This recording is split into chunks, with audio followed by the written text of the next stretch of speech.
some of the guys earlier, and it was like, yeah, no one else is doing holsters like T-Rex. They just aren't.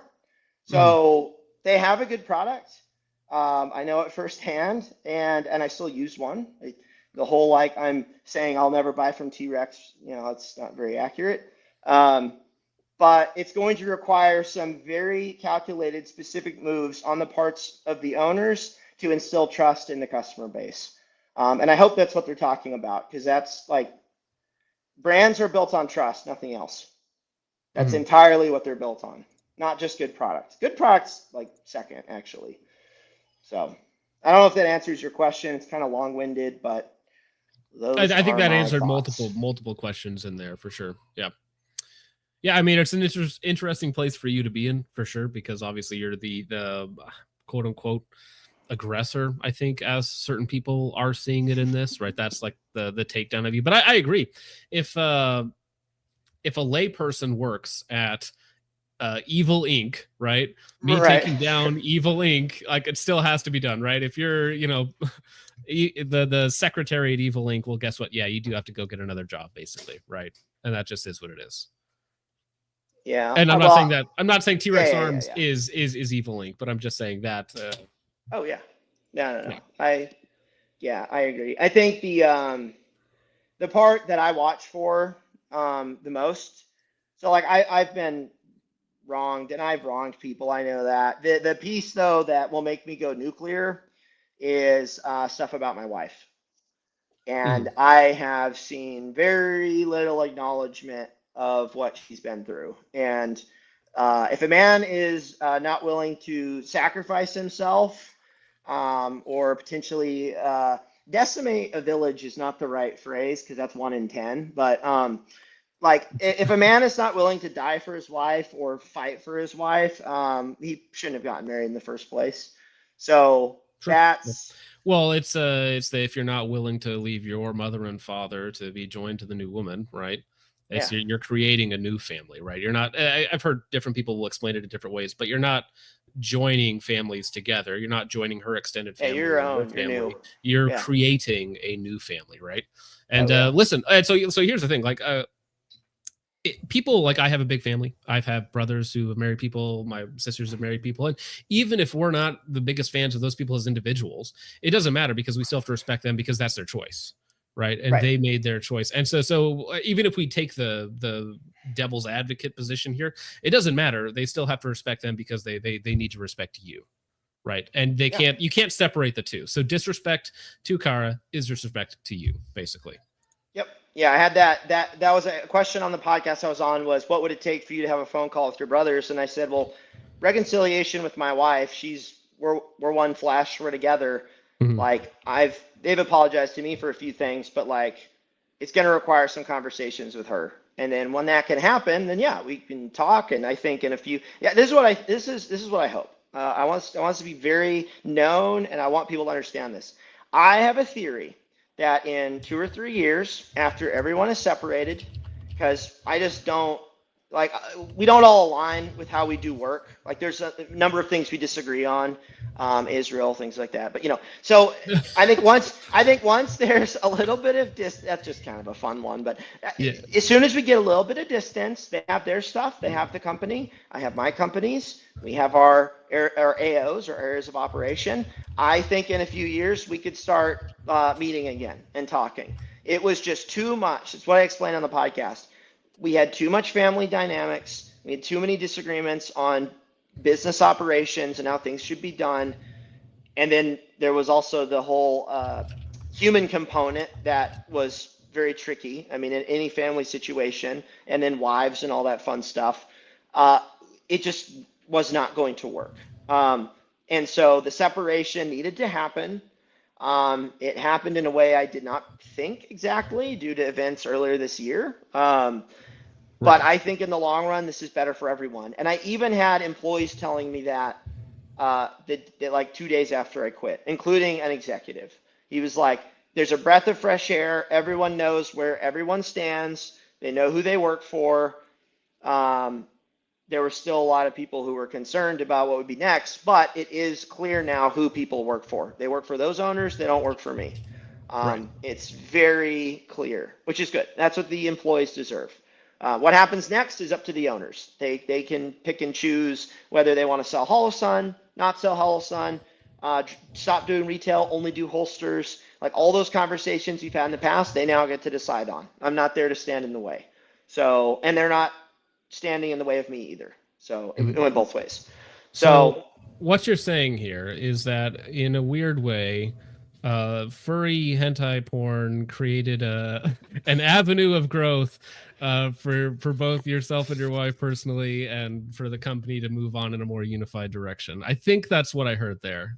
Is that a charitable interpretation? It made so. Well, I already made the decision a split needed to happen in January, like my timeline of events. Like I told them, that buy or sell needs to happen. We need to move on with this. That thing just was the straw that broke the camel's back in showing me that in my opinion, me and my wife were not wanted. And that expedited certain decisions. But in January, it was like, hey, line in the sand. This needs to go one of two ways. Make me an offer, I'll make you an offer. Like, we need to move on. And this was like with years of employee confusion and like disunity. So like this wasn't a surprise to people. Like I don't want anyone believing like this was a surprise. Like I think me quitting was a shock. I know that was a shock to even the owners. But the thing in February was like, yeah, to be honest, I should have quit like the week after. And the only reason I didn't was I thought there was still a chance I could get the company and turn it around, in my opinion. But I should have, out of principle, quit literally the week after I was told, no, we're keeping the dude. No, you need to more or less be quiet. I should have quit right then. Northside California has a great point. He says, draft the furries to Iran. That's a great move. I agree. Yeah, that's funny. So, it definitely made the decision easier and definitely drew more line, a firmer line in the sand of what's going on. Right. So I guess it's a good thing in the long run. It still sucks that it happened, but it is what it is. So, yes. Sweet. Well, we're all excited for what comes next. Me too. Yeah. I'm very excited. It's going to be fun. And I'm going to make slim jeans, not skinny. Well, you should.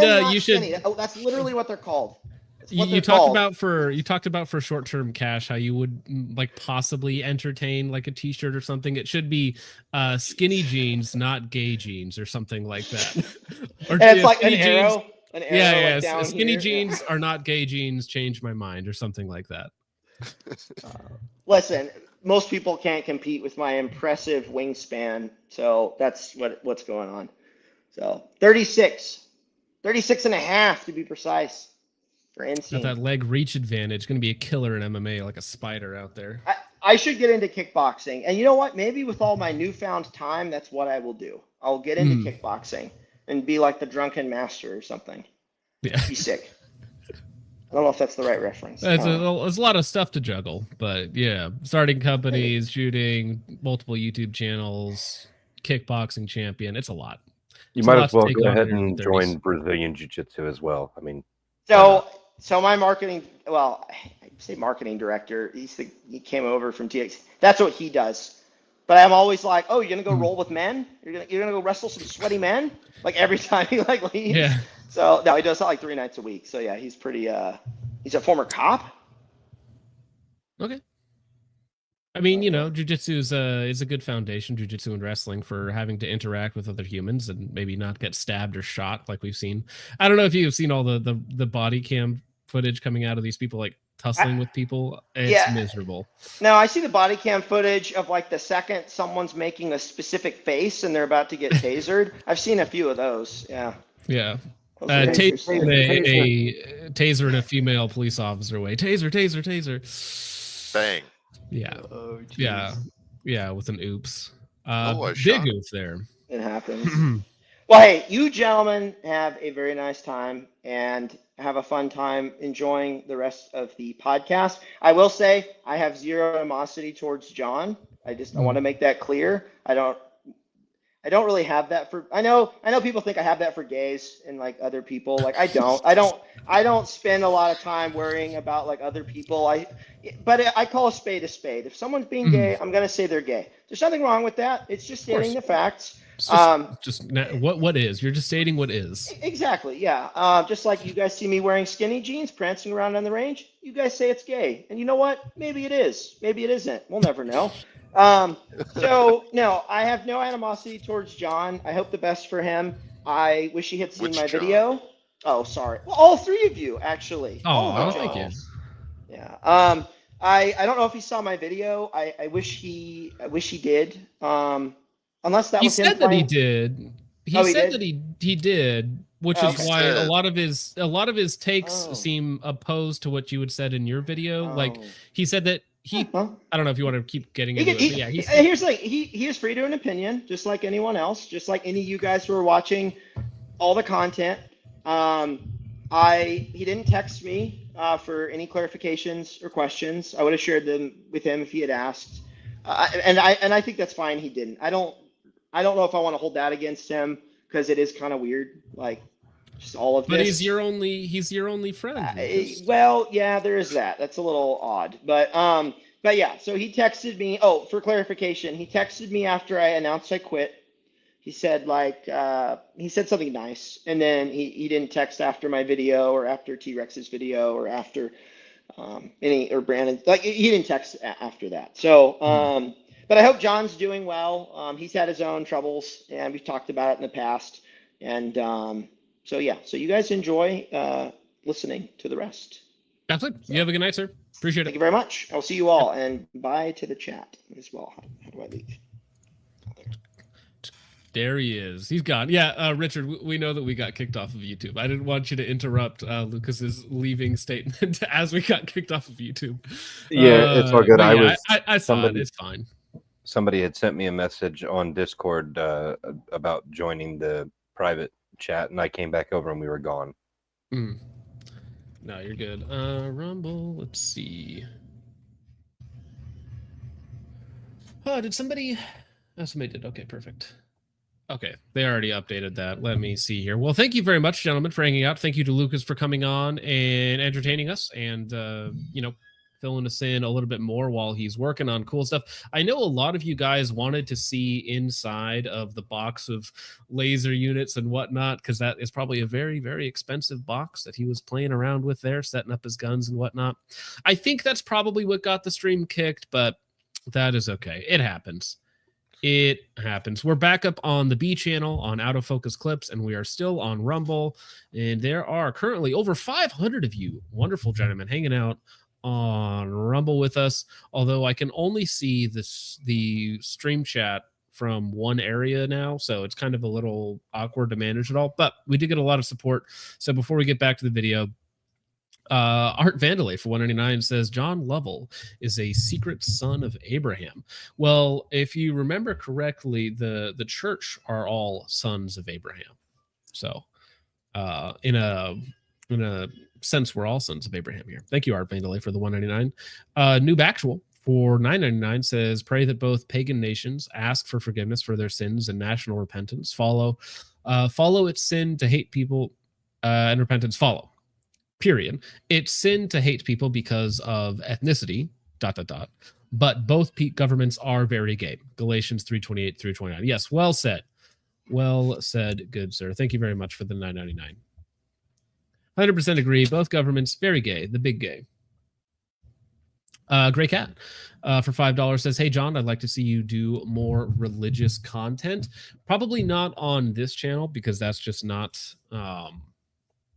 what we do here, but if it comes up, I'm always happy to address it. Maybe something else in the future. Who knows? Thank you, Grey Cat, for the 5. Art Vandalay for 199 says, reject evangelicism, return to Catholicism. Well, I mean, if we got to go all the way back, we got to go to Orthodoxy, don't we? I'll just start a fight between the Rad Trad Cats and the Ortho Bros in the comments. Thank you very much for the 199, Art Vandalay.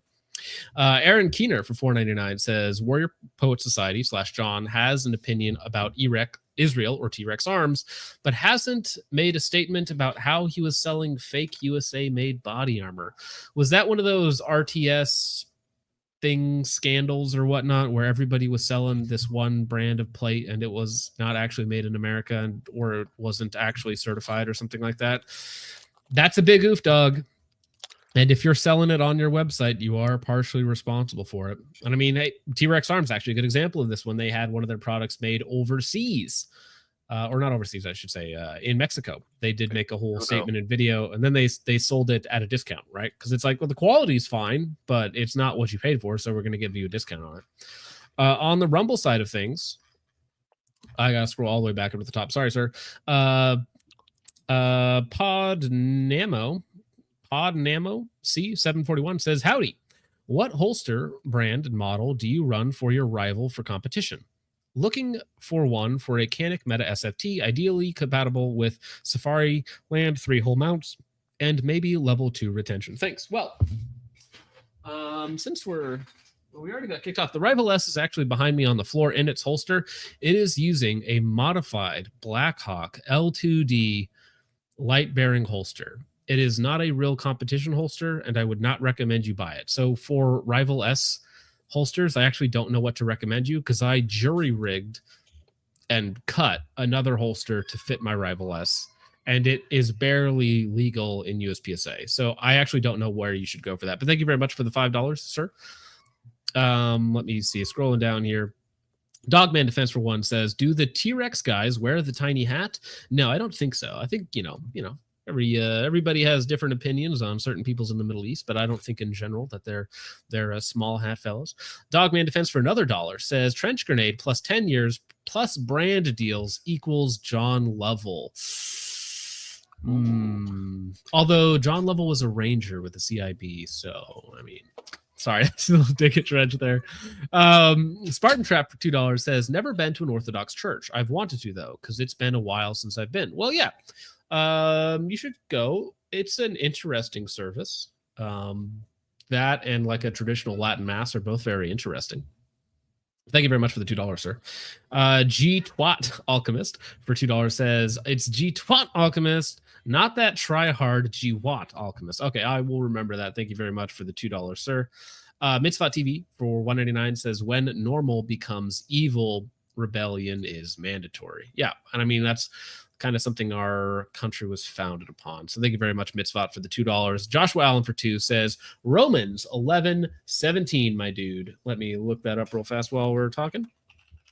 Romans 11:17. So I wonder, for the people who were naysaying Lucas in the chat, I wonder if his explanation there did any good for you guys. I wonder if that helped you guys all out. All right, so, and if some of the branches were broken off, and you, being a wild olive tree, were grafted in among them, and with them became a partaker of the root and fatness of the olive tree. Yeah, so that is talking about the church post-resurrection being grafted into the seed of Abraham, right? So the church is the what's the right word that I'm looking for? There's a specific term for it, right? But it's not the dispensationalist view. It's the traditional view. Thank you very much, Joshua Allen, for the $1.99. Solo Gordo for $4.99 says, no such thing as healthcare. It's health business. Very true. They don't care about the patient. Yeah, when you boil down a lot of these, it is just about money. And which is sad, right? It's just the world that we live in right now, though. Chuck McGill 69 says, this guy's eyes are a bit squinty. His ears quite big. His nose abnormally large. Odd. Also did planes and a couple of towers. Interesting. Thank you very much for the $4.99, Chuck McGill. Todd and Dogs for $2 says, this who's who opinions of T-Rex is now fake and gay. I kind of agree with you, sir. Thank you very much, Todd and Dogs. Compulsive Gunbuyer for $5 says, can you play the John clip again? I don't think he said Lucas would never buy from T-Rex again, just not right now, which is what Lucas said. Let me pull up his video again. So, because I did say I would go back to this and make sure. It was early on, and I wish I had a transcript. I'm going to reload this. I'm at 12:06. I'm going to reload this. Right. He owned to see if YouTube. Oh, perfect. It came up with the transcript, so I don't have to search for it. So let's say, did he say the word never? Oh, ouch. Well, that came up a couple times. Let's see if he said it earlier. So maybe I'm fake newsing myself, because I think John, when he said never, he's referring to other people specifically. So I think this is where pitchforks and nearly boycotting T-Rex of like over and over of like never shop T-Rex again, never shop T-Rex again. When I saw that, I'm like, I immediately wanted to go shop T-Rex. Yeah. Well, we'll get to that in just a minute. So I don't think he's attributing never to Lucas, but to the other people in the never want to see Lucas. Yeah. So I used the wrong term if I said never, that John said never, but I think wouldn't, right?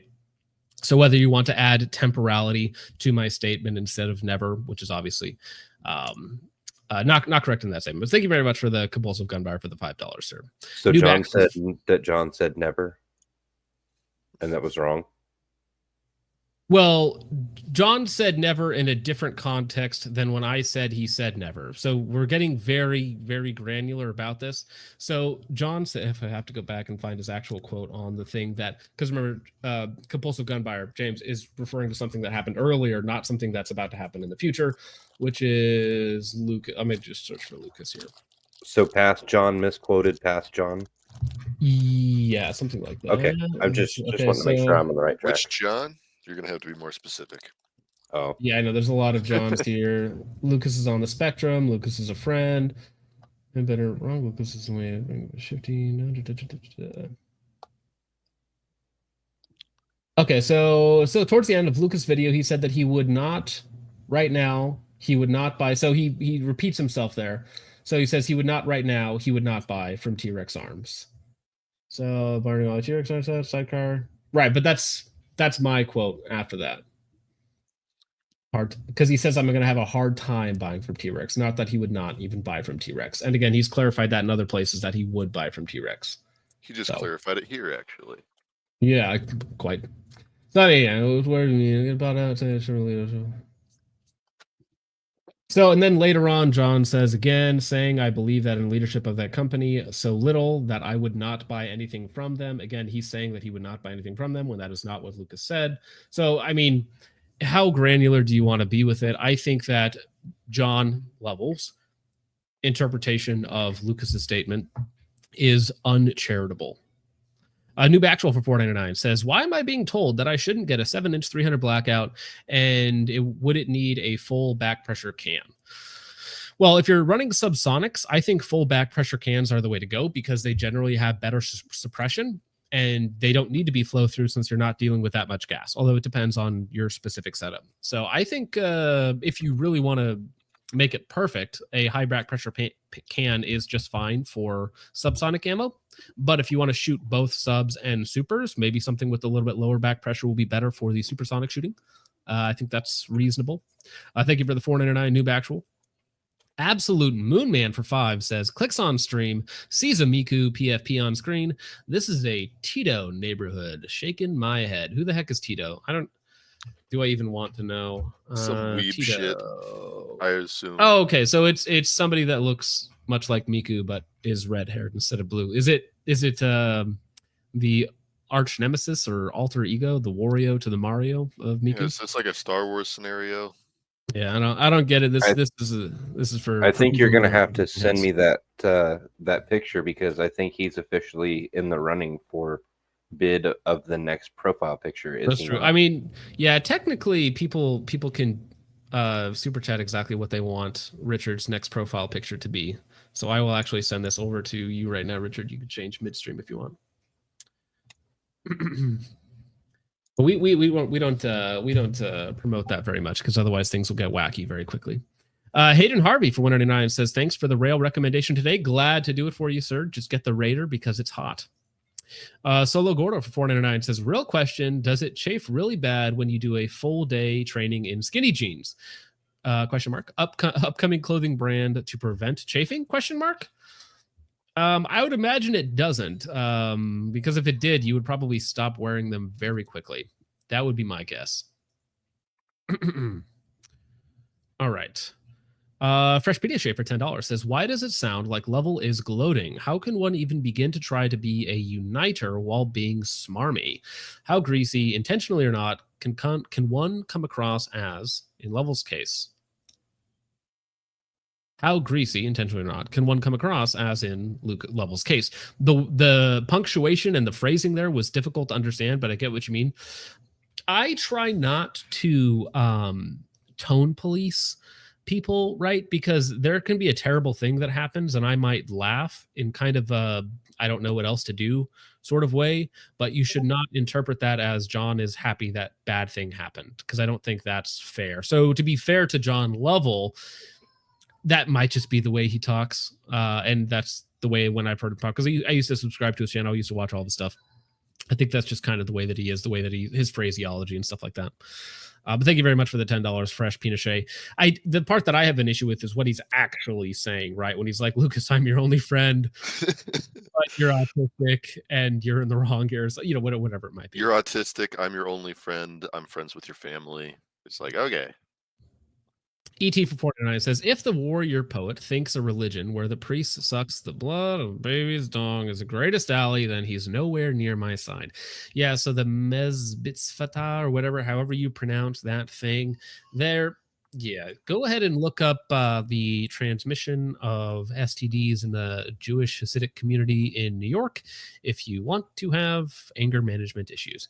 Thank you very much for that, sir. Stephen Transfer 49 says, Lucas, would the current ELT at T-Rex inform the customers about the batch of AC Unos? This is an interesting question that has come up a couple times. It's like, well, Lucas did, you know, announce this issue that they had with procurement and whatnot. Would the new company do that? I think they would, because again, I've met Isaac. I think the team had a failing in their beliefs and something that they need to kind of realign themselves towards. But I think that they would, going forward, still hold themselves to a higher moral standard than 99.9% of companies out there. That would be my guess. But thank you very much, Stephen, for the $5. Julian for 1488, sorry, different number. Can confirm getting better after a break. Guitar works the same way. It's weird, like experience points in D&D 2nd edition only coming after a sleep period. Yeah, I think that there is something to that. There's like a mental reset that takes place because you keep grinding and you're up against a wall, you're plateauing, and you just it happens in working out. So you'll have like a mild injury and you'll keep like pushing up against that injury instead of building strength, instead of building, you know, whatever else it might be. But if you back off for a couple weeks, right, and then you go back to it, now that injury isn't holding you back. And it can be that way, you know, mentally or whatever else it might be. So that is an interesting phenomenon. I should probably read more about that. T Bird of 8 for $2 says, Lucas, ever consider a video game studio? Is he still streaming, or is he going to start streaming up again? Because I know that he did for a while. He was streaming, you know, Battlefield or whatever it might be. So he probably does have, or are you talking about, sorry, I read this as a video game studio as like a streaming studio. You mean like an actual video game developing studio? I think that would be something Lucas would be interested in, but that's an interesting game to get into. Lots of bad money in that industry. Lost Arrow for $20 says, YouTube being the Jewish propaganda website won't let me say slurs. So here for $20. Thank you very much, Lost Arrow. Hope you're having a good night tonight, sir. Yeah. Damn. Thank you, sir. And I can't pull them up on screen because YouTube or StreamYards and YouTube is a little gay.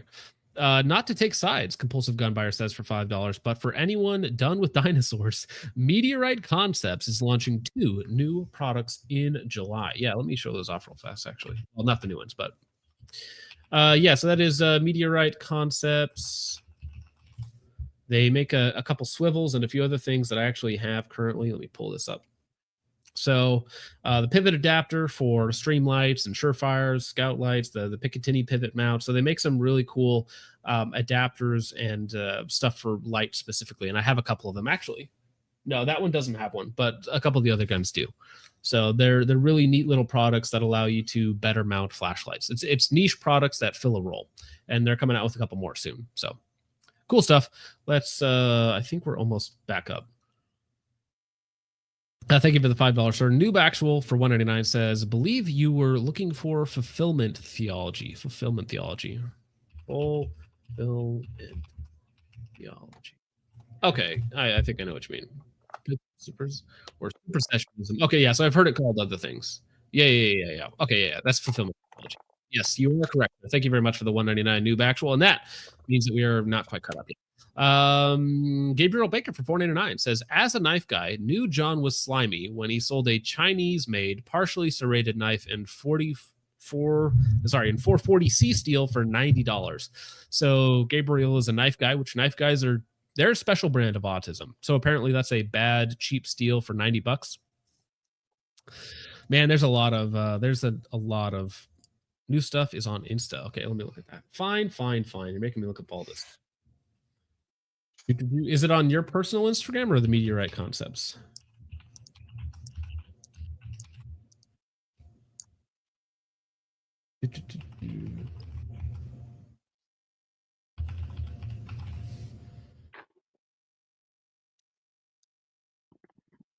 Nope, that's not it. I pulled up a different Meteorite store. Bear with me one moment here as I fail to type. You should just link me the product in Discord. There we go. Okay. So is it just more life stuffs? Anyways, it looks cool. Go ahead and check out Meteorite Concepts. Very cool people. I'll try not to dox my my messages that are coming in. All right. Back to this. We are all caught up and we are only halfway done, 2 hours into the stream. And we're not even on to any of the other topics of the night. So we're doing well. We're doing well. Just a show of like, no, you guys still have company values. All right, we're at 12:06. All right. I'm one of your only friends left in the industry. And in fact of your loyalty to me, it's because I'm stubborn and hard to lose as a friend. I'm still your friend, Lucas, though I'm disagreeing with you on this. I'm like, you're hard to deal with. If like in that whole video, you can't be like, hey, you know what? I'm hard to deal with, so I get it. But it was really, you put 100% of the problem on the brothers. I didn't appreciate that. I don't think that's good. Like it's infighting. Why not just say we couldn't get along, and that's unfortunate. Because of like, one thing I believe is I don't think Lucas is 100% at fault here. And I don't think the brothers are as well. But the online narrative seems to have everyone up in arms, lighting torches and holding pitchforks and nearly boycotting T-Rex of like over and over of like, never shop T-Rex again, never shop T-Rex again. When I saw that, I'm like, I immediately wanted to go shop T-Rex. Yeah. Just to show of like, no, you guys still have company values, and I don't know if that's just like a contrarian approach. Like if you see somebody boycotting a thing, you instantly go to it, or if it's because you like the T-Rex Arms message that's on their website, that's on their YouTube page, that actually has Lucas, front and center in that video that's talking about their values, is great, right? Well, what they stand for, supposedly, is good, but it's up to the individual whether or not they think that they violated their principles, right? This feels like me and this guy did not watch the same video. This is well, one of you guys didn't even watch the other video, right? So yeah.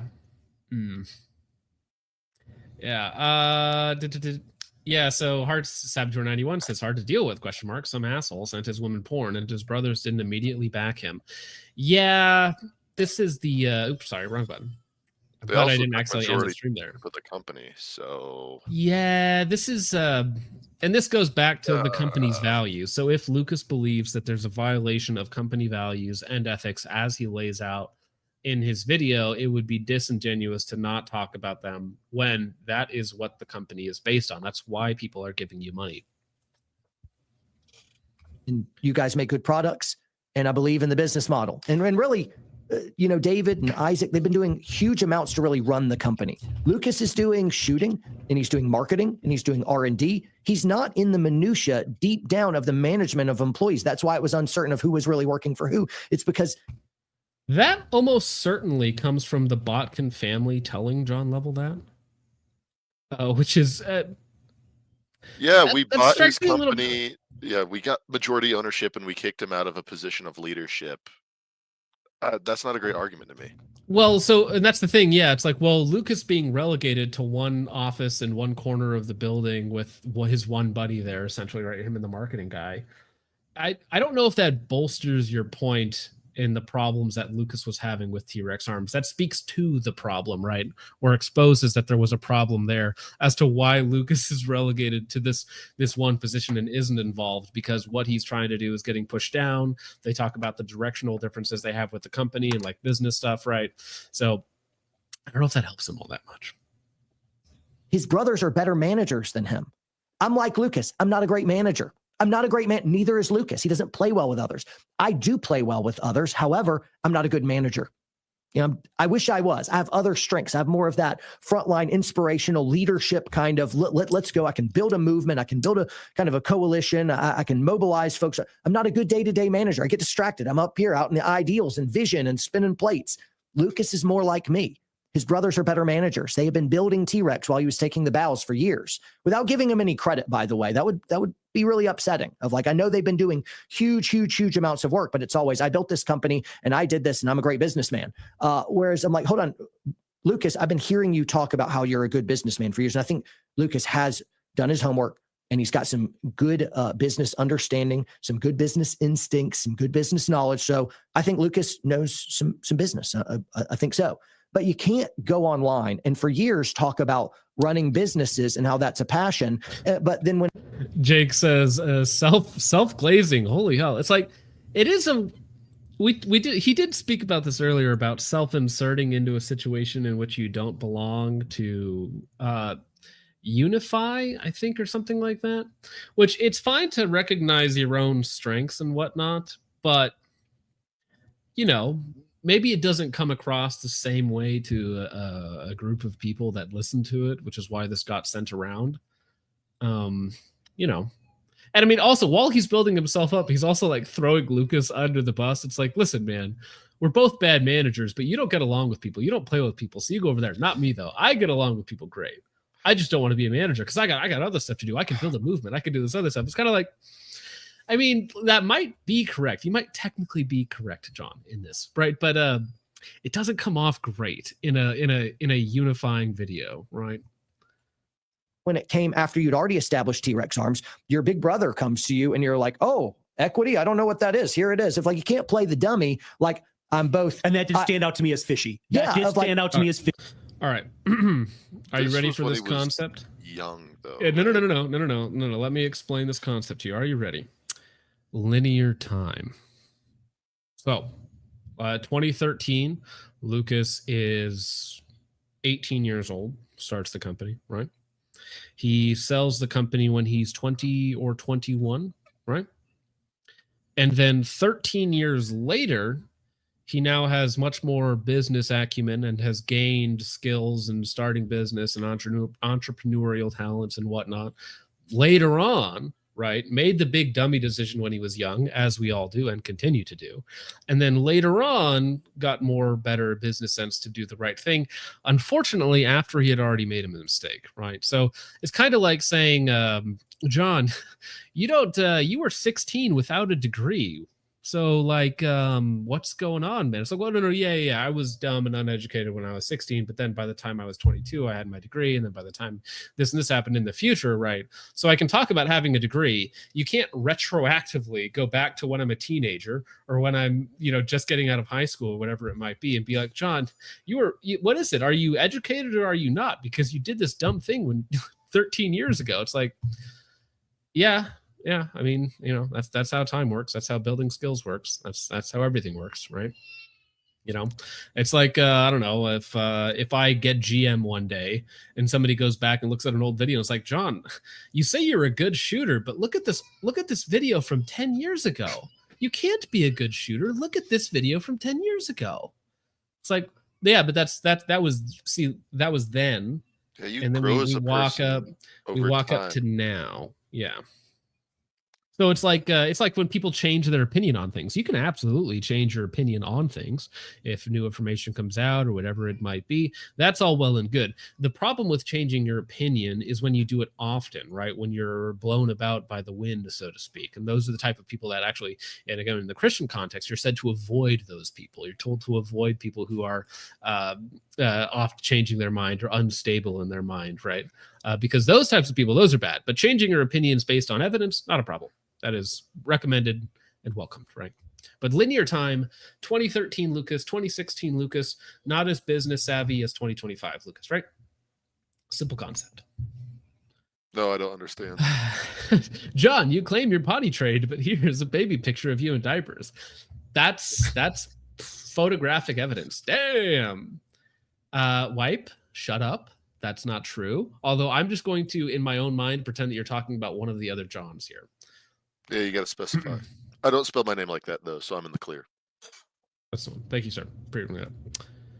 You can't have it both ways, because in this video it was like, I've been manipulated. I didn't really know of like, is this a cup? Is this equity? Okay, here, yeah, brother. totally. Oh, I trust you. Yes. You can have equity. My radar went up there as that is a really, because again, that's the thing that most people have a really high disdain for, is the older brothers coming in and taking full, what's the word I'm looking for? Controlling interest in the company. Yeah, controlling interest in the company without putting in any equity. It looks on the surface level like they took advantage of their younger brother, right? Which is why people have this very visceral negative reaction to it. Now, you can argue that away and be like, well, actually, they really brought a lot to the table, but you have to make those arguments, right?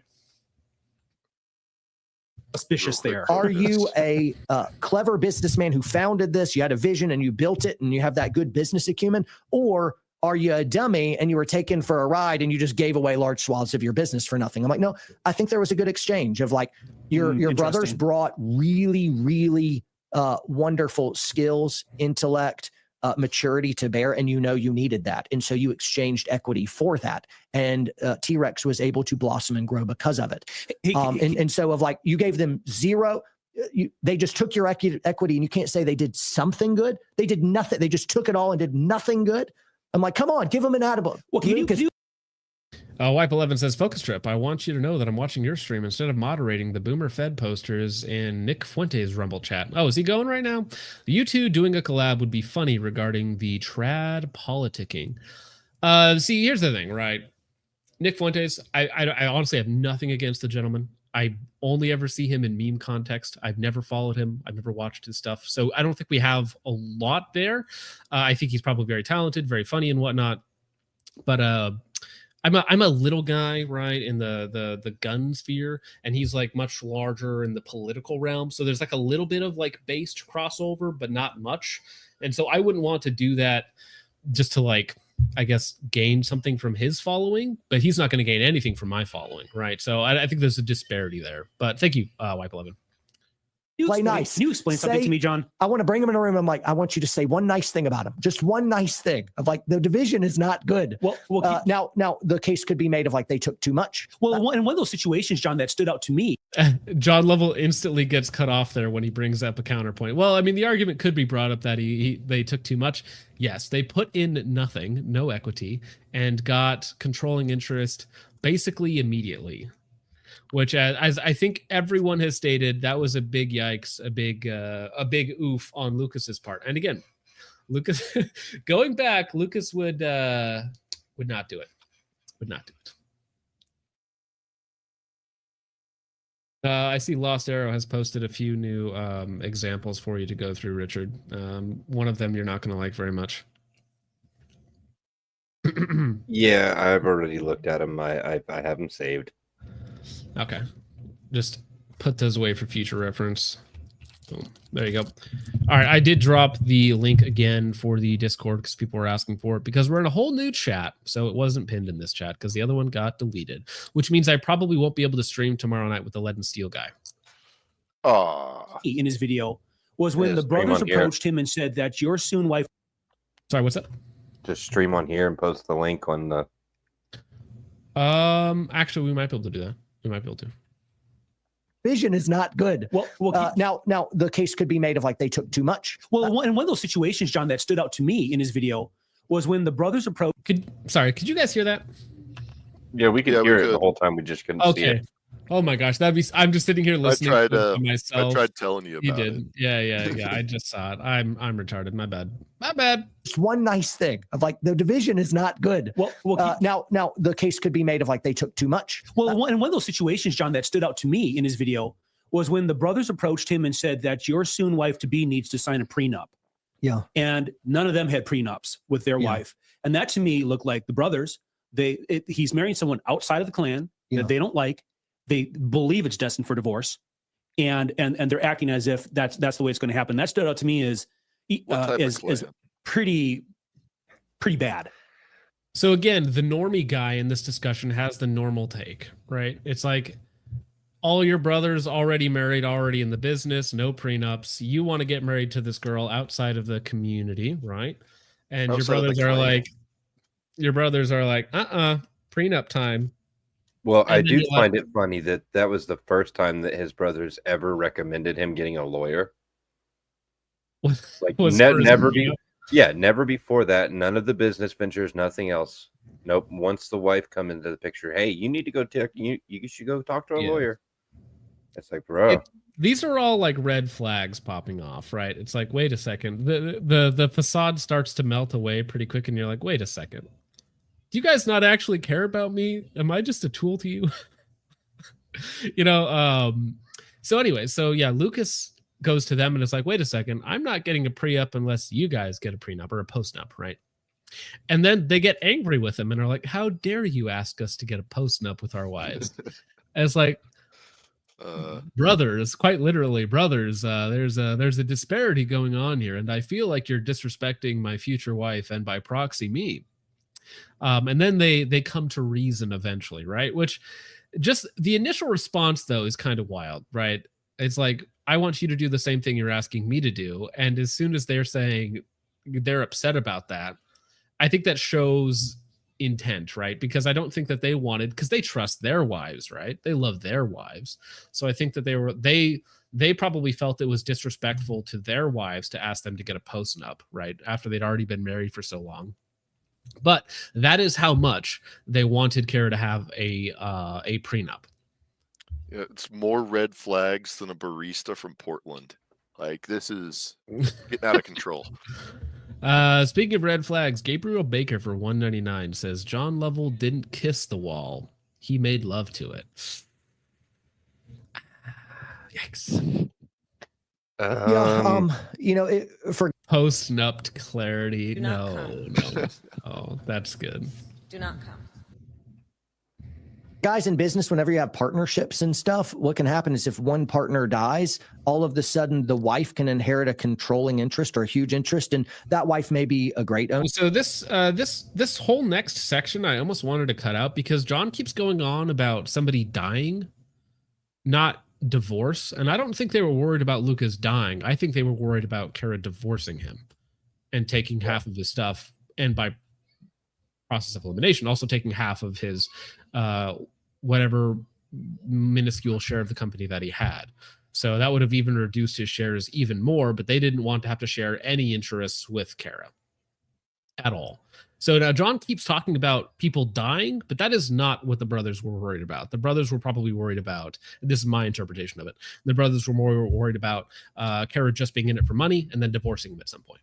And which is a great disrespect to Kara, or Kara, I don't know if I'm pronouncing that correctly, but it's a great disrespect to Lucas's wife and to Lucas to be like, listen, bro, she's going to divorce you and ruin us, so you need to protect us from her.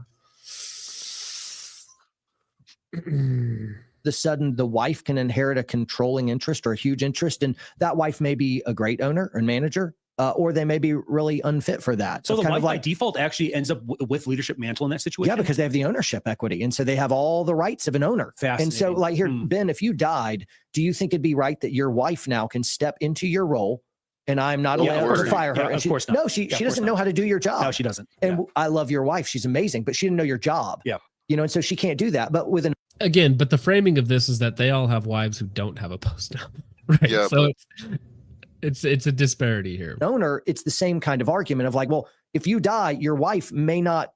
I mean, it's a very, very specialized thing to be an active owner in a company, bringing a certain skill set and intellect to bear. And so it is pretty standard practice for a partnership to kind of hedge against that. Now, but not as brothers, just Lucas. Yeah, this the prenup isn't the right word for it, because I'm like, you do whatever you want in your personal thing of like, you want a prenup, you don't want to, whatever. All this stuff, this conversation isn't something the public should have known. We shouldn't have known what Lucas and prenup and the business partner, like, but there was wrong. I'm like, yeah, and they can work it out, but it's not a gossipy internet thing for us to even know. I mean, you can make that argument. For me, I think that it simply goes to show the greater point of Lucas and his wife being disrespected and disregarded by the company, right? And then they don't even get into the fact that she was never considered for a role that she's qualified for when other wives are working at the company. John doesn't even mention that in his video. So there are other things that you could have brought up but weren't, and then you kind of gloss over, and then you focus on the death element rather than the divorce, because that sounds nicer and it paints Kara in a better light than what he's actually saying and what they were actually worried about. Yeah, even if she got all of Lucas's shares, if for some reason, or if he died, he would. If he died, she still wouldn't have controlling interest in the company. She still wouldn't be able to outvote anyone. Know about this, and he does say that the brothers, that his wife, soon-to-be wife, countered, saying that they should do post-nups. So this is something that can be sorted out in operating agreement. That's basically going to give power and instructions to all the different business partners, and it's quite simple. Like, you can structure it like this so that all this stuff is moot. But it's not like bad playing to be like, we don't want your wife to be an owner. I'm like, no, that's kind of a normal ask, and that's true for all the other brothers. 100% normal ask. However, in context, not having all the other three owners, David, and Isaac, right, all having wives, some of them might work at the company, no prenups, and then get angry about the post-nup situation that then Lucas and Kara ask for. Because it's like, listen, if you're going to make us do this, I think it's only fair that you follow the same rules, right? Brothers. And so this was really just a housekeeping issue of like, hey, we don't know that your wife would be, she's an outsider. All the brothers and their wives, they already know each other. They do life together. This girl's a wild card. And if you died, all of a sudden she could just come in here like a wrecking ball. Maybe she would, maybe she wouldn't. But that was the argument. Now, they didn't do that with their wives because they had trust that was building up over years and years and years. So, but even that is just a tacit admission of the difference between our wives and your wife. You're the oddball one. You're the wrong one. And again, like, if you take their position, and let's say that the worst interpretation of it is correct, and that this wife is only in it for money, whatnot, it's still incredibly disrespectful to Lucas and wrong because you're not following the same rules, right? It is rules for you, but not for us, little bro. Even though, we talked you out of the company and we have controlling interest and you started it and all this other stuff, right? It's just, there's layers upon layers of bad family dynamics. And that's the least charitable interpretation. Whereas the most charitable would be that Lucas didn't really realize that he was getting taken advantage of. And then he gets this outside perspective from his future wife. And then he's like, you know what, maybe you are right. And then the continued disrespect, the disregard of her and her capabilities, and it's just a bad. Then the images getting sent to her, and then the missing that situation. Porn. Yeah, and then furry porn happens, and yeah, it's just bad after bad after bad, right? Yeah, it's even faster now, so just try to keep up, okay? Although if you're into this stream for 2.5 hours, you're probably pretty slow. Of like, one is, I don't like that they made an ask of Lucas that they weren't doing themselves. They actually saw that based on his argument, and then they adjusted, which shows, they're being flexible. And though initially they saw it differently, they're being fair. Well, initially they saw it differently. They were angry, right? And easy to work with. Actually, when I saw that, I'm like, they came around. Usually people, when they sink in with their pride, they don't come around. The brothers came around. They heard your good argument and they changed. And I'm like, that actually shows humility. I like that. But in business, you can structure it such like this of like, all right, if any of the partners die, the wives don't come in and operate as owners. They can be financial owners, so they get economic incentives, but they're silent in voting, or immediately upon your death, our insurance policy that we have for you buys out your share and gives. And again, he keeps going on about death when they're obviously worried about divorce from a gold digger, which is kind of the implication of their view of Kara, which is not very flattering. Some might even say not very respectful. Yeah. Gives all this big nest egg money to your wife. Maybe she can have still a stake, but it's a silent role. She can't vote in and control or pitch new products or something like that. She wasn't an owner. You were. She gets the benefits of it, but she doesn't get the control. Because Lucas died, his wife doesn't get a seat at the table now, because that can just destroy everything. You can structure your operating agreements any way that you want it. But this is pretty standard in business of like insurance policy buys them out, gets the controlling and the other equity. Well, I appreciate your observations there. That's a bunch of information as a business guy that did not know. That actually takes some of my fire and anger off of the brothers in that regard. Yeah. Another thing is this illicit photo. Somebody one of his ex-sons sent a photo and whatever. So here's the thing: the brothers didn't. This is interesting. So the normal guy who says, "Oh yeah, the executive son," that gets glossed over immediately and moved on. John does not address that point at all. Any way that you want it. But this is pretty standard in business of like insurance policy buys them out, gets the controlling and the other equity. Well, I appreciate your observations there. That's a bunch of information as a business guy that did not know. That actually takes some of my fire and anger off of the brothers in that regard. Yeah. Another thing is this illicit photo. Somebody one of his ex-sons sent a photo and whatever. So here's the thing: the brothers didn't send the illicit photo. I believe that the brothers hated that photo or photos or whatever, and they were absolutely going to fire him. Didn't fire him as fast as Lucas wanted. Maybe there was a legal hang-up. Maybe there was a paperwork process. So this whole story comes out of nowhere. This whole story doesn't exist. This is a fabrication of John's mind. Yeah, your headcanon isn't the situation. Yeah, it's just not what happened though. So I don't really get where he's getting this from.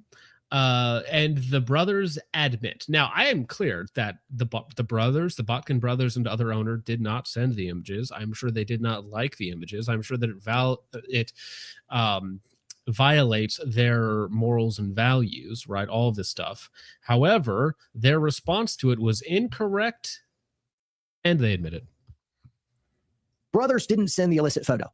I believe that the brothers hated that photo. Or photos or whatever, and they were absolutely going to fire him. Didn't fire him as fast as Lucas wanted. Maybe there was a legal hang-up. Maybe there was a paperwork process.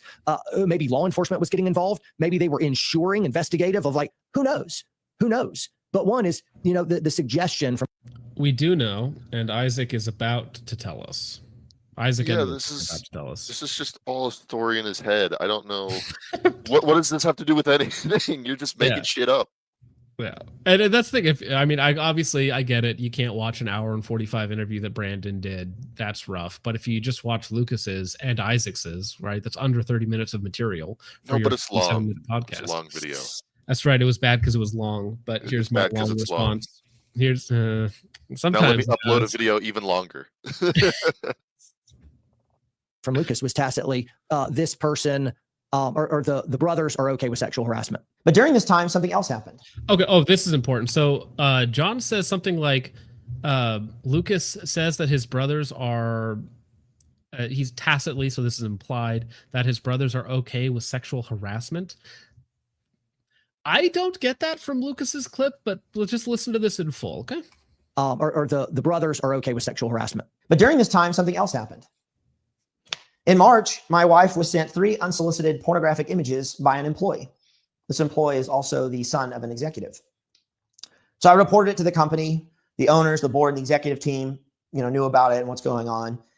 And in our opinion, me and my wife, the company did not appropriately respond to the situation, especially considering our employee handbook explicitly states that we have a zero tolerance policy for sexual harassment. And I don't think that's true at all. I know the guys. I'm like, absolutely not. Absolutely not. But it could have been so white hot stuff with Lucas right there that it was distracting. I have no idea. But how about a little modicum of benefit of the doubt here? And let's just not say that the brothers are a fan of sending illicit photos and sexual harassment. They are not. They are not. There's me stating.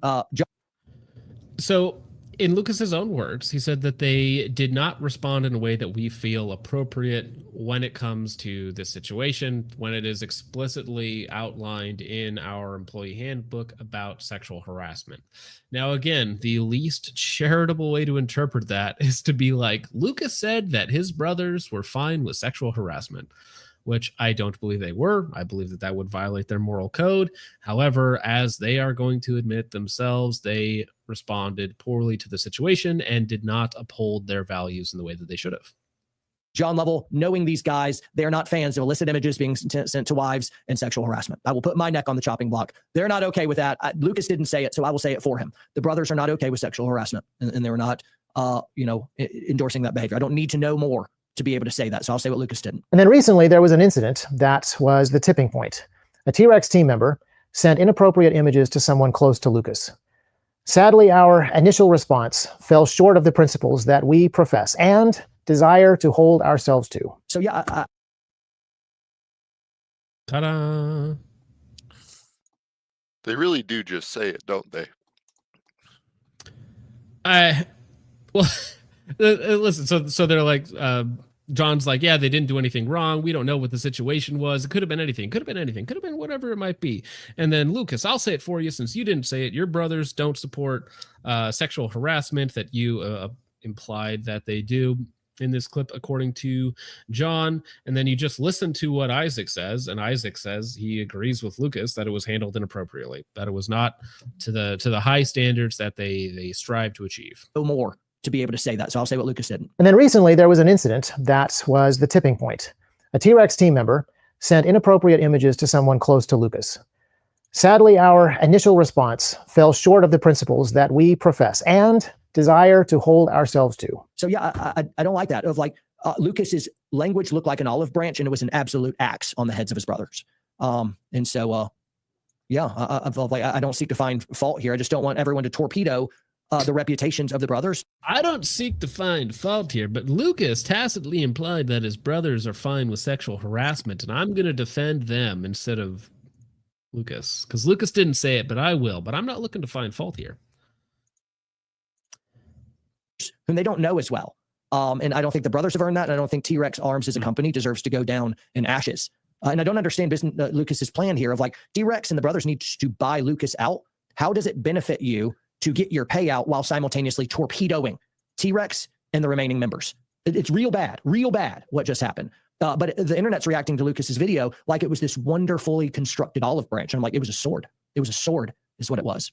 And I don't like that. What do you think is going to happen with Lucas next? Again, this is one of those things where just telling people that you got taken advantage of, in your opinion, is a sword. I just don't agree. And something that Lucas said not too long ago was that, other people come out and they have a similar story and they're like, wow, thank you for sharing your story. Similar things have happened to me. It's the same thing when I bash and trash a company. It's sure you can frame it as putting a sword to them, but this is me stating why I don't believe you should support this company, right? And especially a company founded upon values. If you think that they are violating these values, then it is fine to say that, hey guys, I think they are violating their values in XYZ ways and why they are undeserving of your support, since you're only supporting them because of their values. And if their values aren't real, they're essentially lying to you for money, right? They're taking your money while professing one thing while stabbing you in the back in another way. Which yeah, I was just about to say. Okay, here's a good example. A gun rights organization that says, guys, we are fighting for your rights. We are doing all of this, but then they spend like $1 million on private suites and private jets and tailored suits and whatnot. We would probably have a problem with that company since they are not doing the thing that they said that they're doing. Oh, wait, that's just the NRA, right? Yeah, I was going to say that I don't think that Lucas's video is a sword. I think it's more so a dagger, and he's just pulling it out of his own back and handing it back to his brothers. Or it's more like a flashlight. Whatever you want to use the phrase. Josh for $2 says, I think you're doing a great job, Jake Zorp. Thank you very much, Josh, for speaking for Jake. And then another person speaks for Jake. Lost Arrow for $20. Thank you very much. It says Jake Zorps says that you love gay people. I don't know about that one, Jake. That seems pretty cringe to me. Jake says that he didn't say it, but I don't know. The guy donated $20. It must be true. $20 says it happened. That's all I'm saying. Okay, for Jake, $20, I could be for $21. For $20, I could be convinced a lot of things did or didn't happen, Just saying. I think Lucas is going to go on, make companies, make content. He'll do it with renewed vigor and zeal, and he'll be pretty successful. Lucas is a real talented guy. He's a real talented guy, and he's been a force for good overall in the industry. He's made a lot of enemies, and he's created a lot of division in the industry of like everyone he was at once friends with, he kind of dismisses. And doesn't play nice well with. If he does play nice with folks, it's kind of at a distance. I never get to see Lucas. I want to see Lucas regularly. I want to double. Okay, it's very condensed and it's so fast that it's hard to parse out. But at the same time, he's like, I don't like that this is happening, but you don't play well, but you distance everybody, but you kick people out. But I don't like division. I want to unify here. But Lucas, come on, man. Yeah, didn't Lucas just say he only gets to talk to him like once a year? Yeah, he did. It's funny if you go and rewatch the Lucas Botkin John Lovell interview that they did like a couple years ago now. At this point, Lucas says that in his video. He's like, "We only talk once a year. What do you mean, friends?" He says that to John in that interview from like 2 years ago, and yeah, because I think Lucas has a more strict definition of friend. Whereas somebody that you would actually call, talk to, lean on for advice, support, things like that, like a real friend, not just people you know on the internet, right? Because I know lots of people on the internet that I ain't calling if I got a problem, right? I'm friendly with many people, many people. I think I have officially spoken to Lucas more than John Lovell has. You're actually not wrong. Yeah. So, but yeah. Anyways, moving on. He'll be pretty successful. Lucas is a real talented guy. He's a real talented guy, and he's been a force for good overall in the industry. He's made a lot of enemies, and he's created a lot of division in the industry. Of like everyone he was at once friends with, he kind of dismisses and doesn't play nice well with. If he does play nice with folks, it's kind of at a distance. I never get to see Lucas. I want to see Lucas regularly. I want to double date with him and his wife because I haven't gotten to know her, and I really want to. I'm sure she's wonderful. I'd love to be able to get to know her. And I love Lucas as a friend. I think Lucas is a talented guy, but he's also a wrecking ball. Here, I don't even like this. I don't like any of this in my mouth because phrasing. See that's what happens when you're talking way too much and you lose your train of thought and you don't edit it out of your own podcast. That's what happens. That's what happens right there. I don't like any of this in my mouth. Maybe you should stop talking, right? If at any point in your life you have to say I don't like any of this in my mouth, you need to go back like just a little while. Yeah, you need to just reevaluate the circumstances that brought you to this exact moment in your life. See this image here that you just shared with me, Tank, very funny. Cirrus, I know you know what's funny is there's 3 buildings went down and it was all their own individual free porn. Yikes. Yep. Yikes. They brought their own 3rd building down. The third truth, the 3rd building, it's all the same. Lucas sees this, and now it's going to strain our friendship. I got to be able to blast, so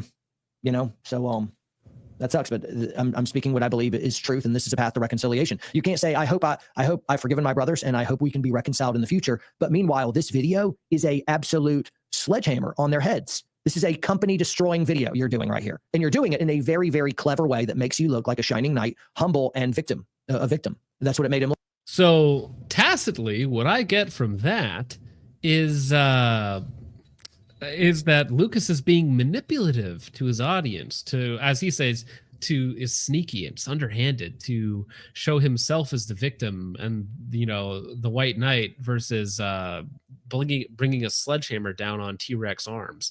So that framing makes it seems like Lucas is either outright lying or manipulating, which I don't know, but he's your friend and you really love him and he's really talented or something or other. Absolute sledgehammer on their heads. This is a company destroying video you're doing right here. And you're doing it in a very, very clever way that makes you look like a shining knight, humble and a victim. That's what it made him look like. And I'm like, I don't buy it. I don't buy it. You hear that, friend? By the brothers in some ways. Because we are 24 minutes in the video, and now he's like, which is like actually like 33 minutes into the real video, and he's like, you know what? I think the brothers did something wrong. I don't know what, but I think they did something wrong at some point. I'm not sure though. I couldn't give you specifics on that. Nobody's 0-100, Yeah. 0 or 100. But anyway, it's not even my place to arbitrate. 60-40, 70-30, 80-20. I'm like, handle it privately and get along. I don't know. Work it out. Be nice. Play nice. T-Rex is a good company, and Lucas is a talented guy. I'm strongly considering just hopping on the T-Rex site and buying something. Just show my support. Now, if this is absolutely stupid for me. Yeah, you can say that. Yeah, they're just so it's dense stupidity. It's like we're reaching high gravitational stupidity at this point. It's starting to have its own gravitational pull. Work it out. Be nice. Play nice. T-Rex is a good company, and Lucas is a talented guy. I'm strongly considering just hopping on the T-Rex site and buying something, just show my support. Now, this is absolutely stupid for me to do this because I'm like, divide and conquer. The fleshy side of me is like, oh, T-Rex is going down. That looks like a good bit of market share. Thank you, says Warrior Poet Society. So it is out. That's interesting. And to be able to join more of an unpopular side also is not helpful to my cause. So either way, I'm doing dumb things because this is what I see as right. I would like peace I'd like peace in the gun industry. I would like the Botkin family to find some healing publicly. I disagree. I don't want to see peace in the gun industry. I want to see. I want it to be a bloodbath. I need my Jerry Springer live stream. Because what is peace? If you make peace with evil, then you're just you're supporting it tacitly. It's John's favorite word, tacitly. It's the banality of evil. Yeah. So for me, it's like if I see someone like, a better way to making progress and waves in the industry in the Second Amendment space while pushing, trans kids or whatnot. You know what? Maybe it's time for what's the opposite of peace. Maybe it's time for that. And all of this stuff, we're just talking about arguments. We're not, there's no physical violence being happened. We're talking about going after somebody's ideology. We're talking about disagreements in fundamentals. We're talking about pointing out hypocrisy. We're talking about people falling short of the values that they profess.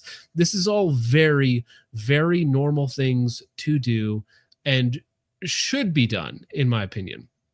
Like for all these public figures, right? They shouldn't be idols. They shouldn't be above reproach. They should be very reproachable, just like politicians, just like all these other things. And we should be able to speak out against individuals and companies because companies are essentially treated like individuals and all these sorts of things. And going after the arguments is great.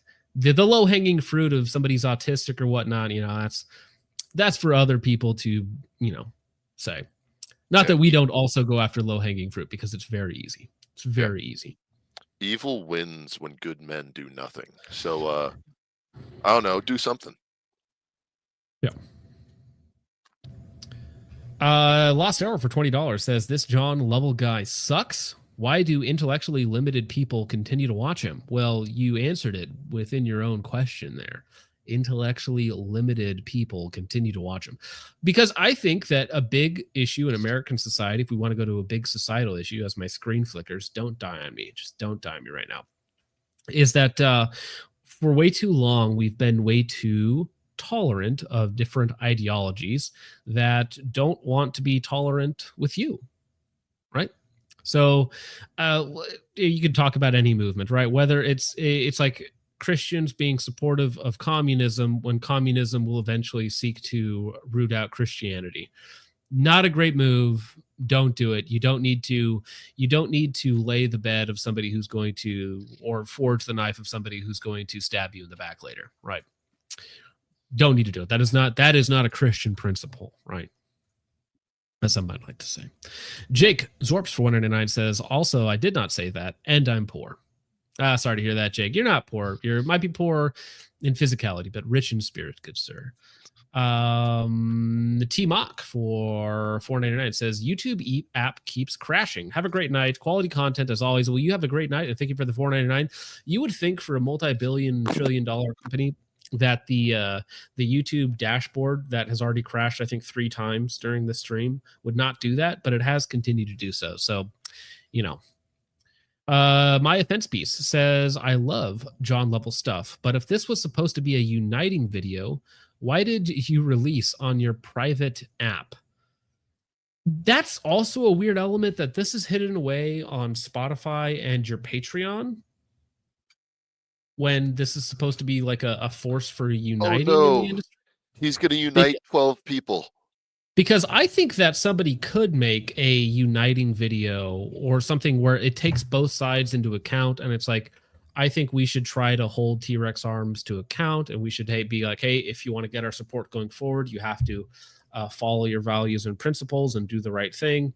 And the same for Lucas. Like, Lucas appears to be wrong, but in this situation, if you want to continue to have our support going forward, then you need to continue to follow these values that you've set out, right? And I think there is a middle ground that could be struck. This just wasn't it. And this almost feels like, to me, if I'm getting conspiratorial here,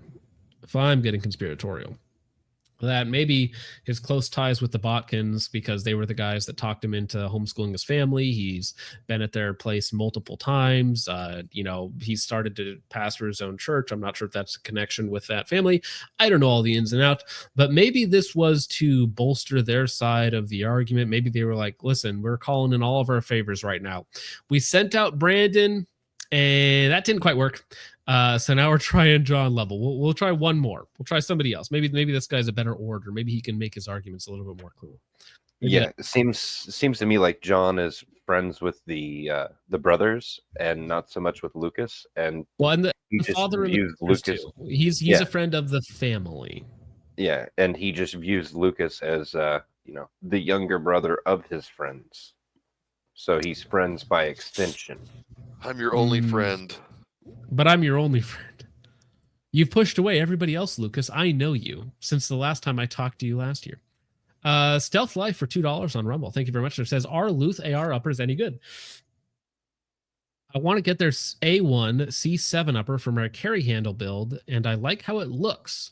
I've used some Luth AR stuff. It's fine. I wouldn't call it high quality, but as far as like A1 and retro stuff goes, that is not my area of fortitude. So I'm honestly not a good person to ask that. But thank you very much for the $2. I have a A2. It's pretty good. Good enough. Airing grievances while making yourself look like a white knight is not the way to do it. It looks like an olive branch and it's a sword. It's war. And so that's awful. Will the brothers even make a response video? Because for me, if I was that, I'm like, whoa, let me set this record straight. And it would take incredible restraint to not do that. That'd be very, very hard, to be defamed and not defend yourself. I'm like, that takes strength, a huge moral strength. Like Jesus, when he was accused of all these crimes that he didn't do, and he just takes. Oh, okay. I forgot. I forgot about this section in the video. I forgot that he does. He's like, this is wild. Okay, so this is. We'll listen to it, but he's like, T-Rex arms is Jesus, and Lucas is the opposite of that. Which Jewish? No, that's not what it is. No, but Logan is only friend. Let me type this in. Friend. Lucas is a friend, by the way. I gotta make sure. Hold Lucas in one hand and T-Rex in the other. Now kiss.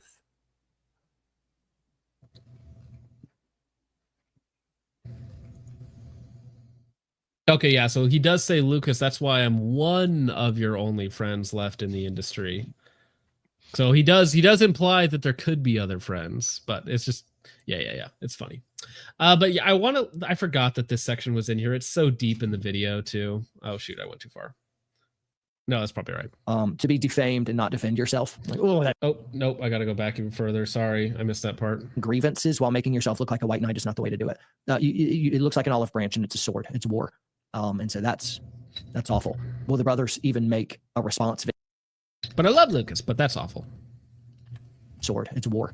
And so that's awful. Will the brothers even make a response video? Because for me, if I was that, I'm like, whoa, let me set this record straight. And it would take incredible restraint to not do that. That'd be very, very hard, to be defamed and not defend yourself. Like, that takes strength. Yeah. I mean, that is, again, a tacit admission that his brothers were defamed in some way. Now, defamed explicitly means lying with intention to hurt. So that's what you're saying Lucas has done. He has lied with intention to hurt the company. And I would like to know where you think he's lied at, because there's a lot of like theoretical going on, but no specifics. So I prefer people talk specifically, because otherwise it gets so nebulous that you just end up saying nothing. Where's the lie? No headcanon allowed. Well, intentionally lying to hurt a company's value or reputation is a crime, is it not? Yes. Well, so he said the word defamed, which means to damage the reputation of a person or group by saying or writing bad things about them that are not true. So this is lying with the intention to hurt. And so defamation is a crime. Right, but that is the word that he chose to use. To even make a response video. Because for me, if I was that, I'm like, whoa, let me set this record straight. And it would take incredible restraint to not do that. That'd be very, very hard, to be defamed and not defend yourself. Like, that takes strength, a huge moral strength. Like Jesus, when he was accused of all these crimes that he didn't do, and he just takes it and he lets him spit and revile him, and he doesn't answer. He doesn't do anything. Man, wow. That would be so hard to not defend your own reputation and clear your own name. Lucas did the opposite of that. He did the opposite, the complete opposite. Now, and I have no doubt. T-Rex arms, like Jesus. Lucas Botkin, like the opposite of that. Did John just defame Lucas by saying he defamed T-Rex arm? No, because you'd have to prove intentionality, and that would just be difficult to do. So defamation is very hard to win one way or the other. Very, very hard to win. Well, I'm just saying under his definition of defamation. Well, yeah, but we're playing with a lot of John's definitions right now. So a lot of things mean different things, apparently. Because T-Rex arms being Jesus, but supporting, or not supporting, I shouldn't say that. That's a wrong explanation. But not handling the furry porn situation correctly, which again, T-Rex arms admits that they did that wrong. It doesn't quite smash your analogy together, right? Which is why I think it's important to, as a Christian, to refrain from using Jesus as an analogy for people or companies, because it often gets very murky very quickly. Like, people try and use the Jesus analogy with Trump, and that's just cringe, right? That's just mega cringe. Don't do that. My favorite is when leftists go, what if Jesus illegally immigrated to the U.S.? That's one of my all-time favorites. Mm-hmm. Jesus was like whatever I believe or something, and be nice. I think is a lot of the. Listen, I don't believe in Jesus, but if he was real, or if he was the Messiah, then he would believe what I believe. Okay. Yeah, I don't believe in Jesus, but you need to believe what I believe about Jesus. Yeah, correct. You must adhere to my values about your values. Okay. Out that Lucas has some real grievances against the brothers, and so I don't want to diminish that. What I'm not doing, and it's hard for people to hear today, is like, oh, then you're all T-Rex. I'm like, no, again, no. People think of like you're all in. Which pitchfork are you grabbing? T-Rex's pitchfork, Lucas's pitch. Which team are you wholly on? I'm like, I'm on neither team. I love the family. I want them to kiss and make up and not fight, and certainly not air all this drama publicly for the court of public opinion in this gossipy kind of way. So, okay, well, that was actually the very last frame of it. So again, it's like within the last few seconds of the video that he's essentially like, I think T-Rex arms did something wrong as well, but he spends 36 and a half minutes going over what he believes Lucas has done wrong in very, very, very vague terms, not being specific at all. And then in the last 30 seconds, he says, I want them to kiss. Well, he did say, yes, I want them to hold hands and kiss and make up or something. Now kiss. But yeah, I don't know. So it's this thing that's like, you're trying to play both sides while obviously being more on one side than the other. Right. And that's where it feels a little bit disingenuous, because if he had just specifically said, hey, Lucas, I think you did X, Y, Z and wrong, and here's what I think you should do to reconcile this, the video would have been 5 minutes long. It would have been much more specific, and there would have been a lot less shooting oneself in his foot. Yeah.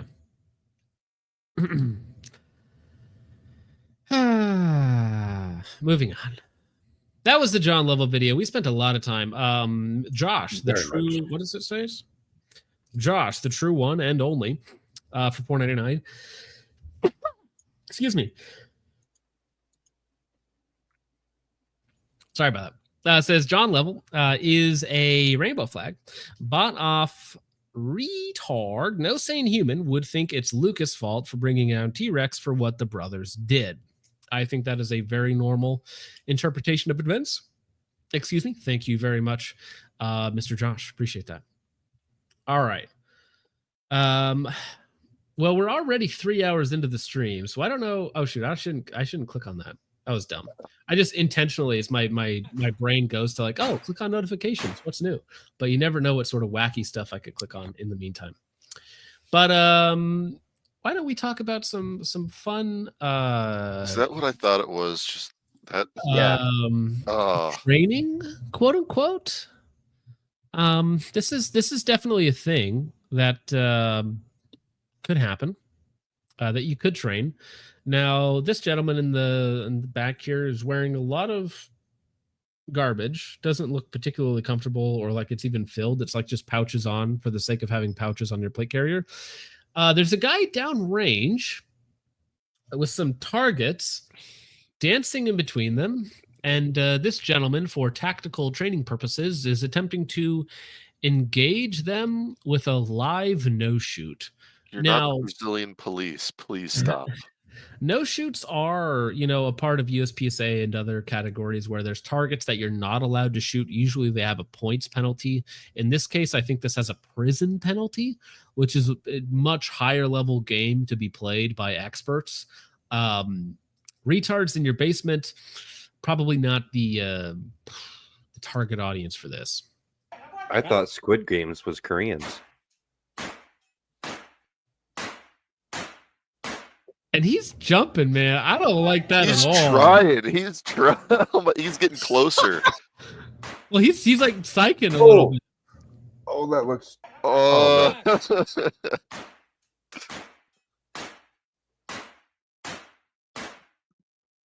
I don't like that at all.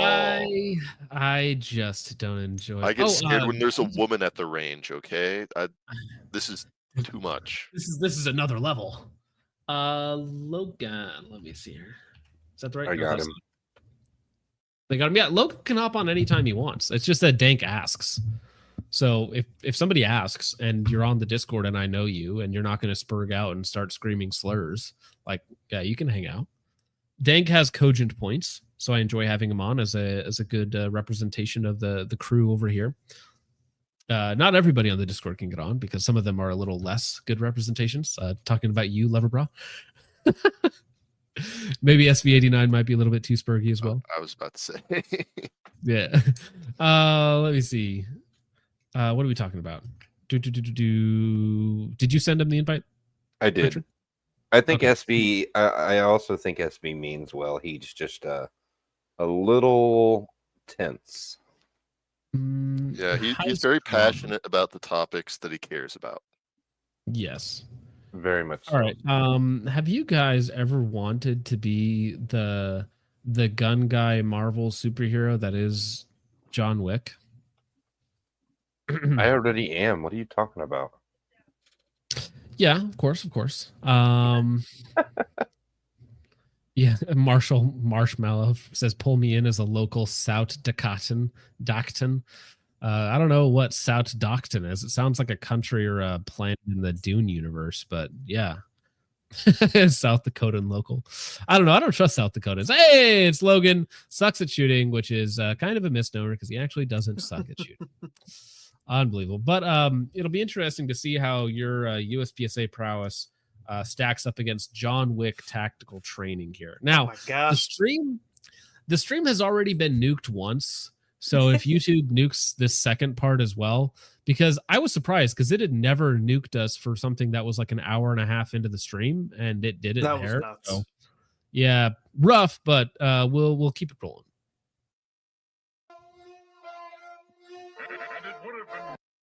Is there somebody new in the Discord while waiting for you to be in voice when he is? I guess. I mean, I hop in it at least once a day, but yeah, all you have to do is talk and not be a spurg.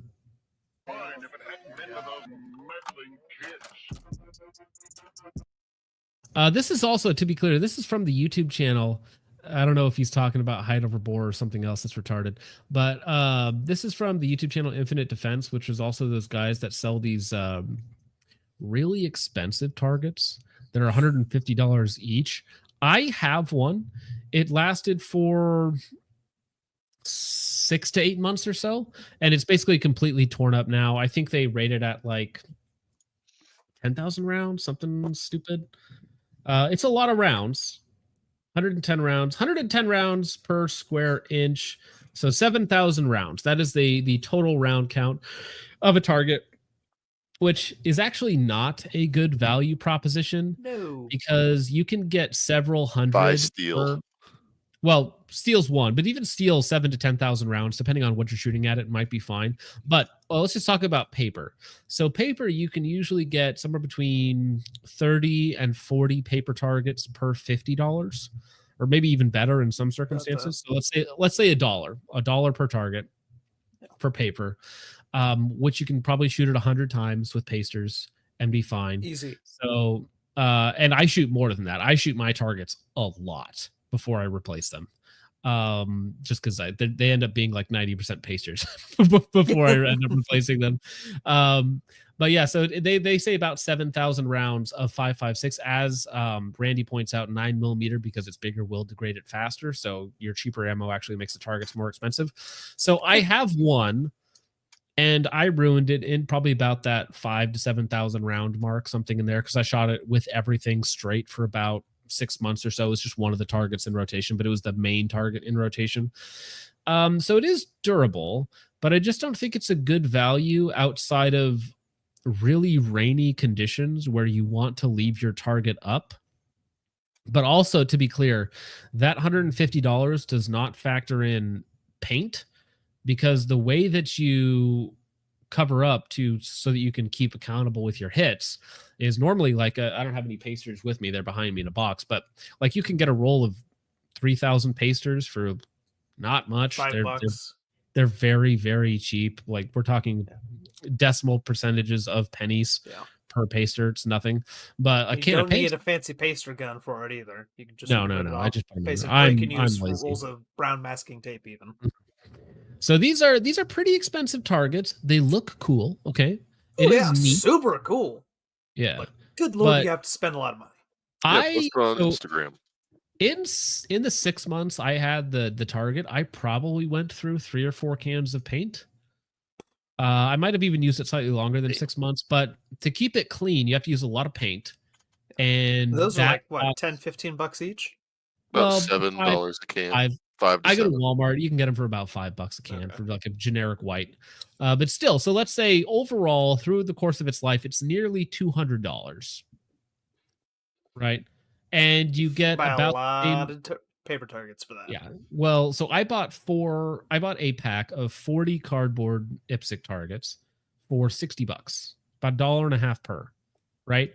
And that's going to last me. Geez. Okay. If we say 100 rounds per, that's 40,000 rounds. Right. But it's going to last me way more than that. Sorry. 300. So it's going to last me about double as long for a third of the cost. It's going to last me about 12,000 rounds for $50 or $60 rather than 200. So I don't think it's a good value compared to paper or cardboard. It looks cool. And it's also weatherproof, so you could leave it out if you never want to take down your targets, which maybe that's a benefit to you if you never want to staple a target up every time you go out. So, I mean, there's like a couple things that might be interesting, but other than that, really not that cool. I mean, I would not buy, because to have a real setup for this to train with, you would probably need 4 or 5, which is pushing a lot of money. It's pushing a lot of money for your targets. Yeah. On Shooter's Connection, you can get 100 official USPSA targets for $70. Yep. Not counting shipping, that's obviously, but that's cheaper. That's cheaper than what I've spent, because I think I spent 60 on 40 or 50 on 40 or something like that. So that's a lot. And IPSC targets are little like hexagonal, not hexagonal ones, but I know what you're talking about. Yeah. The USPSA style targets. You know what I mean. I do want to say that if you guys are using a lot of spray paint for steel, or if you do have one of these type of targets, if you have, look around in your local area, see if you have something called Ollie's Bargain Barn or Bargain Outlet. They have cans of spray paint for $1 to $3 regularly. I do a lot of painting, and I buy a lot of paint there for really, really cheap. Like really cheap. I get 5 gallons of base white for like $40. Weekend Gunner says $150 is robbery. It's pretty expensive. And I mean, $150. Oh, look at that. He's got his what pattern is that you got there? This is the DNC, I believe. Yeah. Okay, nice. Heck yeah. Got his I'm still waiting to order mine. But yeah, so cardboard and paper, way better value.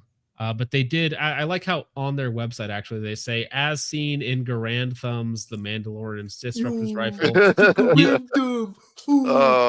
and Micah Mayfield featuring administrative results. It's like they're making money. It was used in a YouTube video. They're making money because of how much money they spend, because that those ad spots are not cheap. I mean, we're talking 10, 20, 30 grand for those. So they're clearing money on these things. Money. But you can also go to their training facility and train like John Wick. And make this isn't from Infinite Defense's training. This is some other company that does the training. Well, right, but this is put up on their YouTube channel. But yeah, I want to be John Wick. Funny. No, it's like that Marvel movie. It's John Wick is just now. I'm already John. Superhero buffer guy. I just need the wick now. Somebody get me a candle.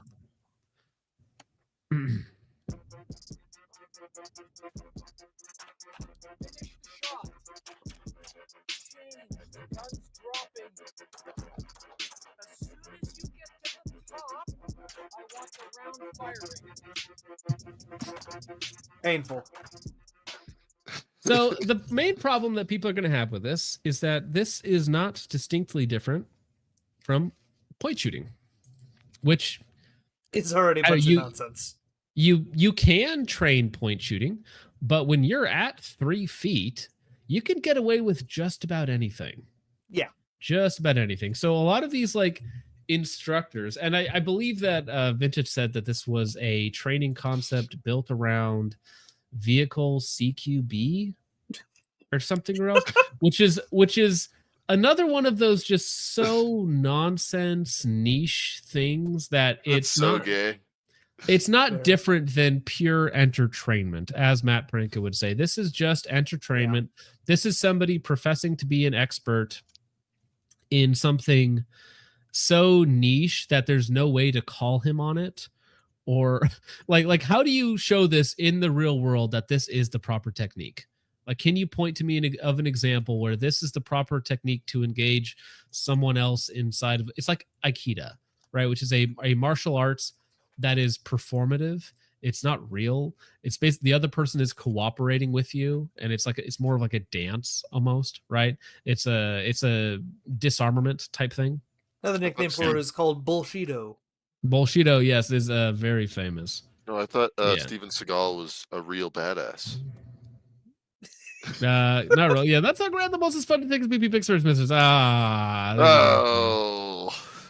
He said the thing. All right, what's going on, guys? Welcome back to the channel. Today we are at the Goon Fighter class day 1 in Phoenix. Oh, of course. It just lines up. It always does. It just does. It never stops. I am convinced that we live in not only the best timeline, but the funniest timeline. Good point there. Yeah, it just lines up. Listen, at the Goon Fighter, we're teaching John Wick Bullshido vehicle CQB. Okay. All right. We're at Ben Avery. Basically, just gonna be working some 360-degree close quarter defense techniques. Pretty much just trying to get better overall. But we've got all our targets out there. They all have cardboard targets behind them, so we'll see how they look after the class. It's 2 days live fire, so after the second day, we'll take a closer look at the targets and see how they hold up. My gas station sunglasses. Okay, so this is like a meme video to showcase their product, I guess, right? Because they're going to show like, look, the cardboard is destroyed. So that means you have to spend 300 times more money on one of our whatever targets is versus spending 80 cents on a USPSA style target.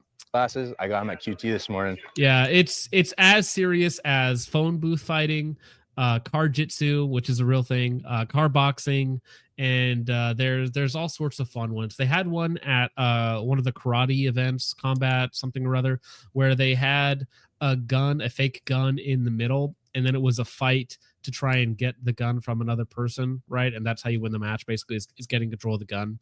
So there's all sorts of like really niche things that are entertainment. It is purely entertainment. That is the point of it. It is spectacle. It is not like real training or like a real combat sport, right? It is for entertainment purposes only.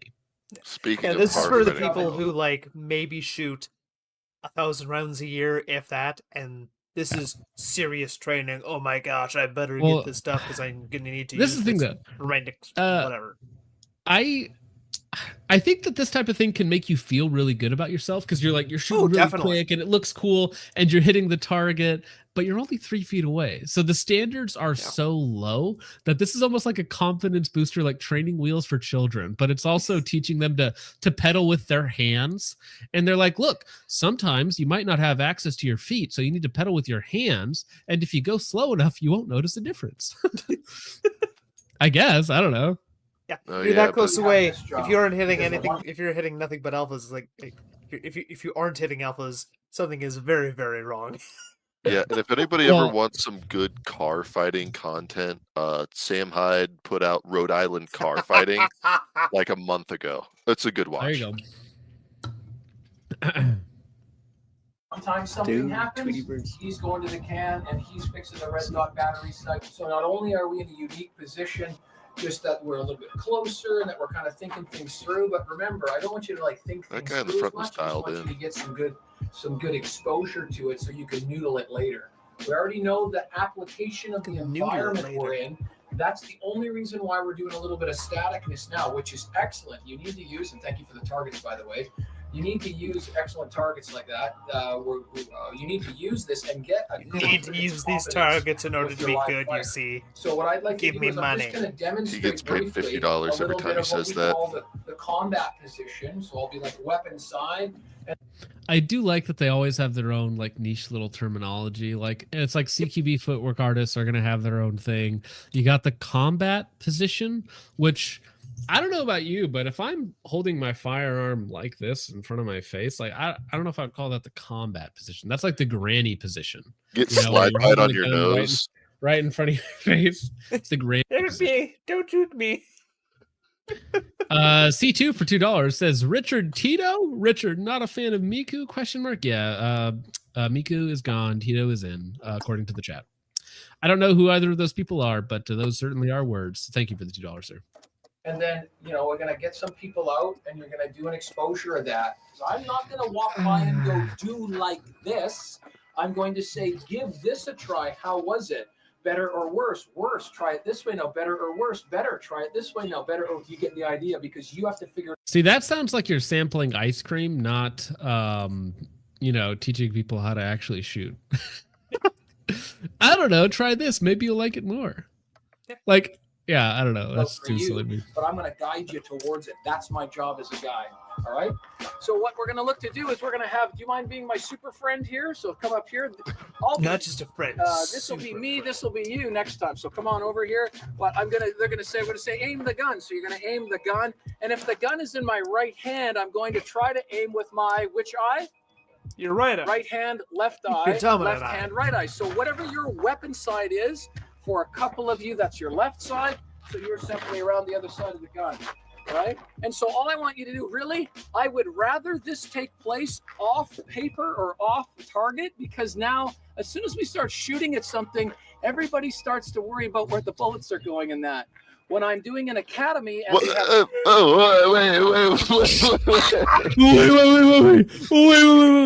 Everybody starts worrying about where the bullets are going. That's the one thing you got to worry about. That's the thing. That's it.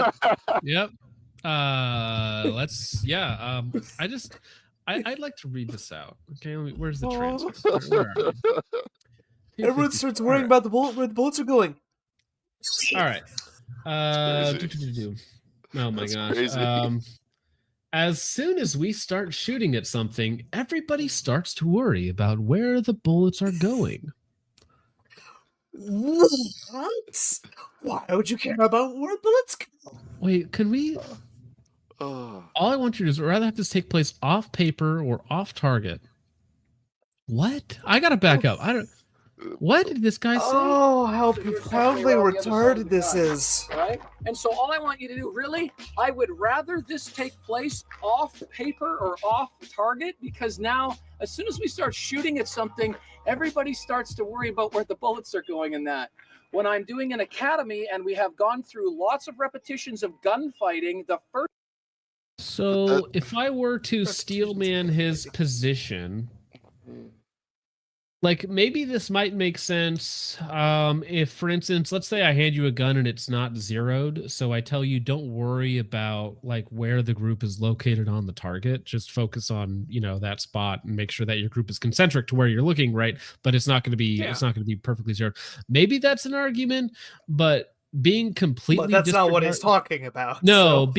being completely disconnected from where the bullets are going is one of the tenets of gun safety. Like, you know, be aware of your target's foreground and background, right? Interesting. It's one of the 4 rules. Don't get held up on the details. Details, baby, details. First time they just shoot hit a live child. rounds, which is like a third, if not further, through the academy, there is no target whatsoever.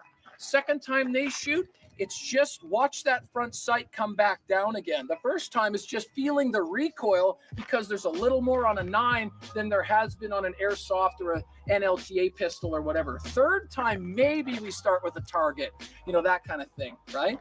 Profoundly retarded. Very easily. Did he say watching the front sight? Yes. Well, yeah. Watch the front sight come down. Why? You're 2 feet away from the target. Yeah. Second time they just watch the front sight come back down again. What? Feeling the like if this is he's talking about getting people who've never shot a gun before or something, which even then. But okay, so the application for this is so high level niche that it doesn't actually exist. Like this is for people who are about to get into a CQB fight inside of a car. This is not low level technique. If somebody didn't know like how to shoot, they should. Why would somebody ever? This is a problem with a lot of these like CQB classes and whatnot, or any niche thing, is that people go who don't have a proper understanding of the fundamentals. So these other elements are just nonsense, right? They can't do the thing that they're training for. They can't shoot the gun, which is the hard part. That's always the hard part, is the actual shooting performance. Like learning how to walk, pretty easy. Learning like how to walk into a room or probably a corner, pretty easy. Shooting the gun fast and accurate, very difficult. Very difficult. Practice the hard thing. I know you're only 2 years old, but we're going to teach you how to run first. Screw crawling. We're going straight to running, son. Yep. Focus. Your issue is you're coming at this with a frame of logic, and you're trying to.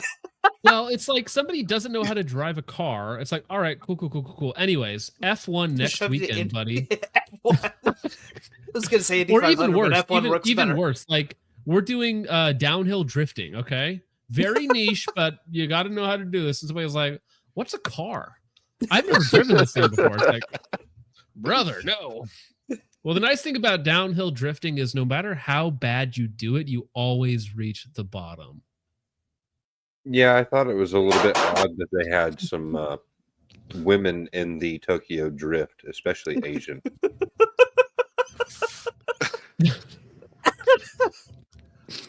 Sorry. Right? You're going to be able to shoot very easily. Right? That you're just, where is tension coming from? Well, the gun floats, so we're all happy with that. We can easily adjust positions and still get accurate fire, right? The tension is coming from my sphincter. How are you quantifying accurate fire, good sir? You are muzzling the target. It is your... It can tell missing how that is more impressive. Tastes. Yeah. There it is. And you can feel free to go body and head. Just watch the cross beam on that. Okay, so guys in the front, you're number one. Number one, show me number ones.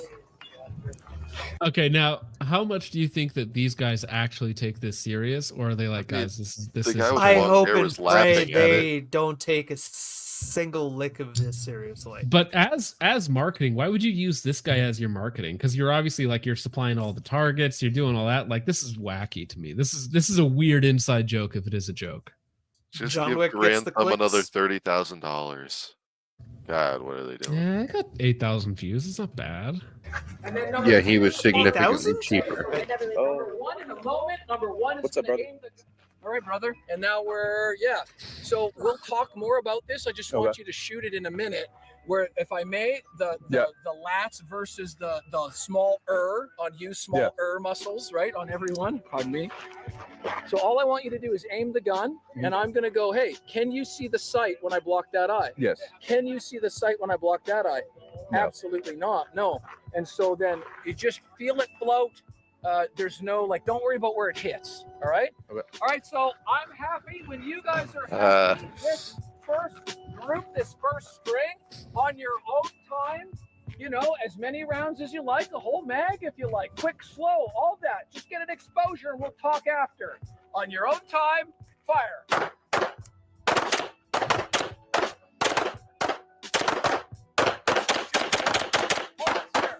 That gun floated there with better recoil control than on those slower rounds. Right. Did you notice that? Yeah. Feel Then free to on do the that. We'll slower talk about it when we're in a group. Okay. Back to you. I feel like I'm gonna have an aneurysm with this guy. The fact that he's using a ported Beretta or a comped Beretta with an MPS at 3 yards is painful. Not even 3 yards. This is 3 feet. It's not even 3 yards. It's like a yard and a half Yeah. at most. You could reach out and touch the target. Yep. They have to keep their arms bent. But why are we doing this though? Shooting blind for tactical. Brother, what is that grip? See, I wish YouTube wasn't gay and I could just do that. They have to yeah. keep the grip like that because if they extend their arms all the way out, it would be muzzle contact. Let's see if this will work. Let's see. It's hard to do this under the table. No, I bet it is. I love it's just a frame, okay. Not to me by Reddit operators. Weekend Gunner says. Yeah, wild. So would just a frame be okay? What are you grabbing under the table, by the way, Logan? Are we sure that's it's a we're showing guns on stream, so I mean I don't know if you want to get this twice in one night getting nuked. Amazing. That No, was the Logan. joke I was going for, but sure. Don't get my channel nuked. Right? Yeah, this we'll channel toss it up is there. straight up nuked. Yeah. Actually, speaking of which, I need to go to the other channel and fight that. So the whole side of it here, that's where you want to be putting your support hand there to actually control the gun. That's where like 99% of your actual control of the gun comes from your support hand, putting more friction on that side there. Doing this retarded thing. Oh, hear me out. You're not doing anything. Hear me out, though. What if he's turning his pistol grip into a forward vertical pistol grip? There you go. Then he's just trying to turn it around. Yeah, no, I mean, I don't know how much argumentation this requires to parse out. I think it's just stupid. I think I think we just go from there. Good. That's probably the best shooting you've done so far. Can you see the sight? Can you not see the sight? Just like we did inside, right? Okay, yeah, I can. Okay, so now just have an exposure shooting the gun like that. But what you're gonna find very quickly, I'm sure of, is that you're actually starting to manage the felt recoil quite easily just due to your mass before we even dial it in. And so with yourself just being smaller of stature and nature, we're going to have a little more of that. And then as that's happening, I want to come around as many times as possible with each position. General size has nothing to do with controlling the I recoil. also want to come around in as many positions as possible. Yeah, what are we talking about recoil control here? Do not come. Weapon side, reaction side, the close quarter position, perhaps. Wait. Sorry. Are these other terms that I'm not aware of? Weapon side, reaction side? What does that even mean? Forward? The gun is in both hands, sir. I don't know what you mean. Do you I think react means, from the back, or is that the weapon side? Depending on no, No, I think what it is. reacts from the back. Ooh, no, I think what it is weapon side There's a reaction is the there, student, all right. and then Well, so the, yeah, is this meant What's to your be... reaction when Garand Thumb's coming from behind? All right,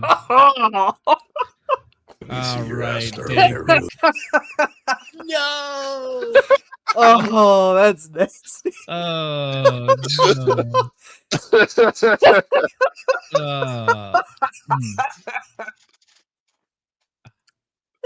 Yeah, but this seems like you're training to fight multiple individuals from inside a phone booth. Like this is the technique for that. Because I want to make sure that we touch base and that you know that I'm looking at you like thumbs up, so that you leave here doing it and we do it again tomorrow a lot more. So what have we proven? That you are slowing down and guessing where you need to be. You're getting in your own way of accuracy and speed. No, you're getting in the way of his accuracy when you stick your fucking hand in front of You his said face. don't worry where the bullets are going. You said don't worry where the bullets are going. What do you mean accuracy? This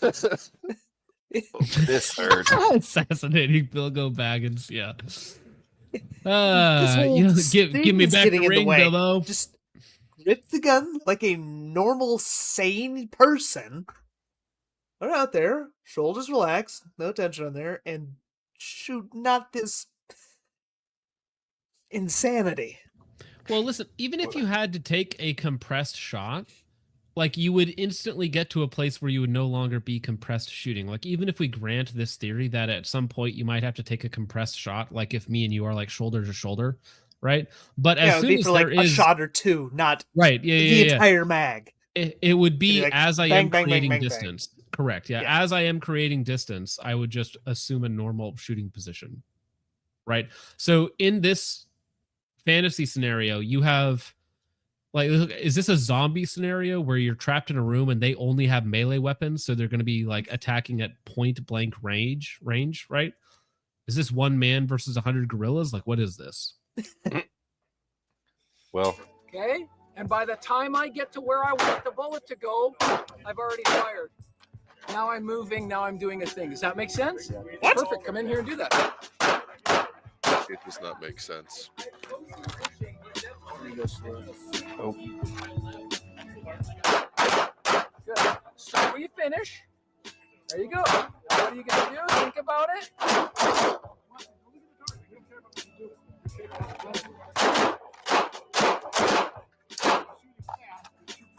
Now you're starting to get a feel for how far we have to go. Yeah. You can see him like this guy seems a little bit more of a newbie, but you can see him almost instinctively punch his arms out. Out there, like a sane person. How far we have to go. Yeah. Also, he induced a malfunction there by limp wristing, which is also a problem by using this technique, if you want to call it that. I've been watching the entire time where the plumes of dust have been kicking up on that back berm, and some of those are getting pretty close to the. Try to use the side the top to get that ingrained, so we know what it looks like. all right. If he's right-handed, come on this side. That way you can see his thumbs. Okay. If his thumbs aren't there, right, you'll know. Right. Don't watch the target, just care about what you're doing with your hand. Okay. Elbow high. What did you do? Look at the thumb. There you go. So we got to get that. So Cameron 1 says Bill Rapier, the Macy Seal, had a good system for how to shoot while in fist fighting distances. Check it out. It's only total 1 to 2 shots while creating distance. His methodology makes sense. Yeah, 100%. I don't know why somebody would pay a lot of money. Can you tell me the cost of these classes, sir? Because I would like to know. Because you have a 5-day advanced or basic class, a 3-day and a 2-day course, and that sounds miserable. Yeah, it is based around fighting inside of vehicles. So the 3-day instructor is $650. The 1-day is $450. The 5-day is only $850, which is cheap for 5-day. However, this is still separating people who don't have the fundamentals down from the money that could be used to get those fundamentals down. For right? what you're getting out of it, it's not cheap. It's just a waste of money. Yeah, it's 100% a waste. And it's multiple days too. And it's bad habits and it's not useful habits. Like if, I don't know, maybe some police officer somewhere might benefit from learning how to shoot from retention from his vehicle.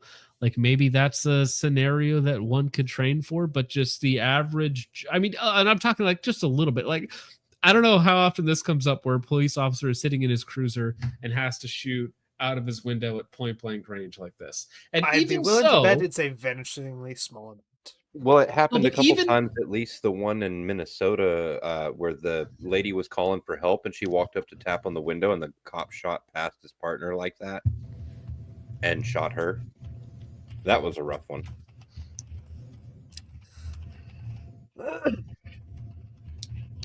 Right, but what I'm saying is, I don't know how doing like 1,000 reps of this makes you any better when the fundamentals of shooting are basically the same. If somebody is at your window and you need to eliminate them because they're a threat, like you're within 2 feet of them.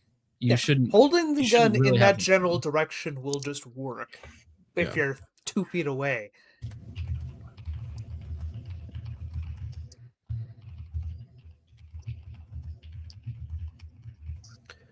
All right, very expensive classes. And yeah, this is their main instructor, Jeff Johnsgaard, and then they probably have a couple other guys, but it's a pretty expensive class. You're at least out $500 for something like this, and not including ammo, time, all that sort of stuff. But you could definitely use that way better. As the basis of what we're going to do. So don't try to go fast. What we're trying to do is ingrain the feeling of what the recoil looks like against our thumb. Does that make sense? Yeah, absolutely. Okay, try it. What? And this is somebody's vacation. Well, right, but it's in that same realm of it just devolves into entertainment where you're a gun tourist, where you're doing something with guns that's fun for a weekend because you're a tech bro or because you own a construction company and you have some extra money floating around and you're like, I've seen movies. Can I learn how to shoot like that? Because John Wick shoots from retention like this. It's like, well, yeah, If John but it's Wick not does serious. it must be good. Wow. Again, it is. John Wick is just a superhero for guys that don't like superheroes. But Terran Tactical. Well, Terran Tactical actually does the shooting training, so his would actually be much more worth it. Now, And he's legitimately a good shooter. Come here, little lady. Then there's that part. You can't get him for under $1,000. Well, some people can. Classes. Well, we can't.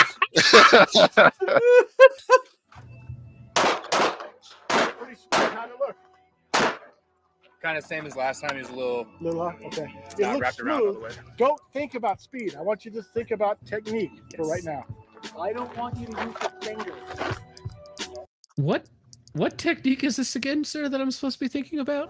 Who is saying in the background, I don't want you to use your finger? Like Oh, I thought he said, I don't want you to lose your fingers, which is what I've been worried about. Oh. I think it's just how you do it. The sad thing is these instructors think Almost this like you're is just punching it. legit. See This it? shit just naturally Great do it. stuff. All of this, just let it bend down. Keep Or I your suppose eye- it's a possibility one of them knows this is a Bring it up, and as soon as you pile of crap and they're still schlepping it to people anyways. They're high on their own the shit line supply. ready, the line's ready, and all that range safety stuff. So draw your gun, right? All that range safety stuff. Yeah, so let's see. If there's like 7 or 8 targets up, that's over $1,000 worth of targets. Not to mention if there's 10 students, that's about $6,000 in students. I gotta start a training class, man, because if I could charge $600 a student, bro, even just 10 students a couple times a year, that's like 10, 15 There you go, grand. that's money. Hey, I tried. I told you nothing? this. I told you this before. I can get we can do it. I know I would never do it, but I could. I could. If I had no morals, I could make a lot more money. But that's always been the case. Yeah, those pesky morals getting in the Around it, way. right? And then think about the now gun. the reaction side. Brilliant. No. Did he just call it the reaction side as he switched hands on the gun? think you did. Lines ready and all that range safety stuff. So draw your gun, right? And then move around it. Move around it, right? You did. And then think about now I'm doing Did reaction side. why the no? He did the Steven Seagal thing where you switch hands. Yeah. Do you remember that where you would like switch hands to pie around a different corner or something like that? It's just retarded. It's in there waddling around. Yeah. Oh my gosh. Switching to your weak hand so you can point shoot at 3 yards might be one of the dumbest decisions of your life. Right? And then just aim out of your non-dominant eye for no reason whatsoever. What kind of placements have I got? And then more importantly, after a reload or after a stoppage, you'll notice that we have already From your limp wristing, you might get a stoppage. Very important here. Bro, if you are reloading while using this 360-degree CQD shooting technique, bro, something is like, it's just over, bro. Wrong. It's just over. I don't know what you're getting attacked by, but just, it's over, bro. May God have mercy on your soul. doing something with the gun, which is completely fine. I just want you to now, when those things happen, or more importantly, what we were finding when you were doing that drill was that is the cameraman specifically hiding behind something, and he's just peeking out every now and again? It's a reasonable response. I don't know if that's just like for the shots that you have something in the foreground, but it kind of looks like he's hiding behind a pole. when he was switching, the then he safest was place to having be. to create that motor pattern, so to speak, but it's environmentally driven. Bro, this is just retarded Travis Haley. That's not saying much. Yeah, tactical tactics. Okay, so reaction side stuff, combat position. Do a little bit, watch your partner and switch. If you want, go load up again or not. But What's both he people saying? get Tactical cuckoldry or something. Watch your partner and switch. Try some different positions. Combat. What was the line of words? Tactical swingers. Okay, so reaction side stuff, combat position. Do a Reaction side combat position. Okay. Those are words one could string together. little bit, watch your partner. Those and are switch. words in the If you English want, go language. load up again or not, but That both doesn't mean people anything get strung together like that, rounds but in. those are Just words. stand in the sun baking. Come back, think about it. Let's talk. Okay. But this is kind of on your own time now. The careful thing here is there's not a lot of good motor patterning on this side of the body. So watch out for safety. I'll say John's getting abducted by aliens right now. They're watching him. They're like, he's having a bad time. We're getting rid of this guy. The great thing for us is it's way easier to train because there's no motor patterning there. So you'll get shit hot. What? Motor patterning. Yeah. This is way easier to train because it's retarded. Body. So watch out for safety. The great thing for us is it's way easier to train because there's no motor patterning there. So you'll get shit hot and awesome way faster, especially if you happen to be using your dominant eye with your non-dominant hand. Why not just, shoot normally with your dominant hand, dominant eye? Yeah, What a crazy thought. I felt better. Skill shot. Ready? What not to do, the course. Sorry.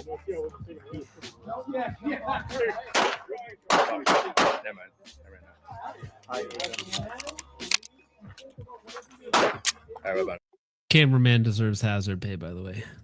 Absolutely. 100%. You're not getting enough. Cameraman's gonna get no. Chris Kyle. He was shooting that guy in the dick from like. Back up, come on, YouTube. Yeah.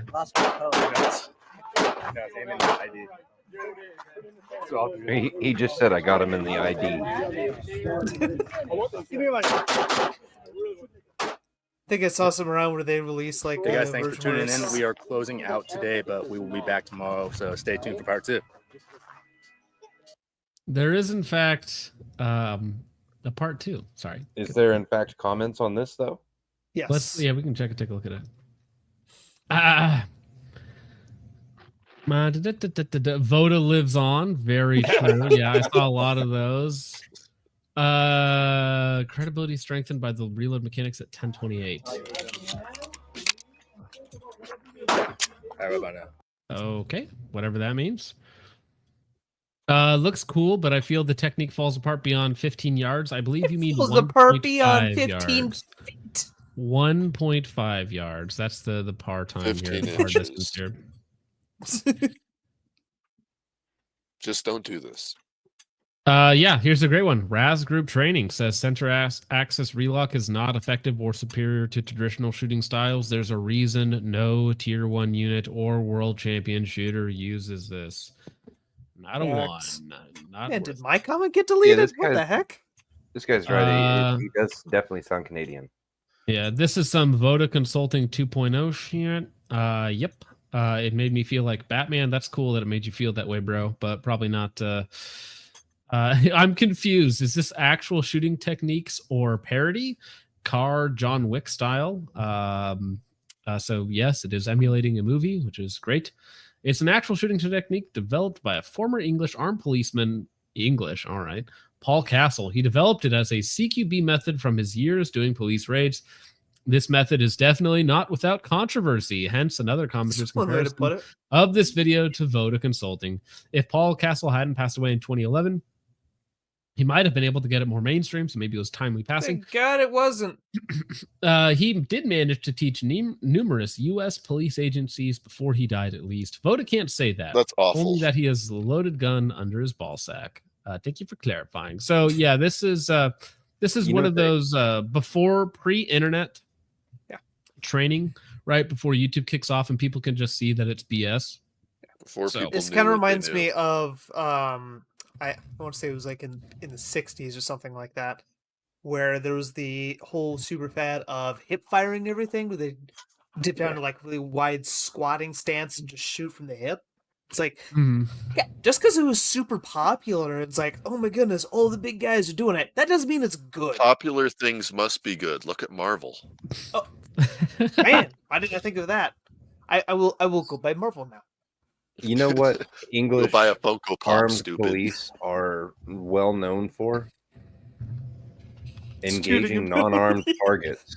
Yeah. Oh. Vintage says, you guys are still live? Yeah, we're still live, bro. Sadly. It only took us 3 hours to get through one topic. Vintage Warfare says, John Wick is the gun community's Marvel movie Redditor hero at this point. I said what I said. I agree. Yep. It's been that He's for the past like 10 years.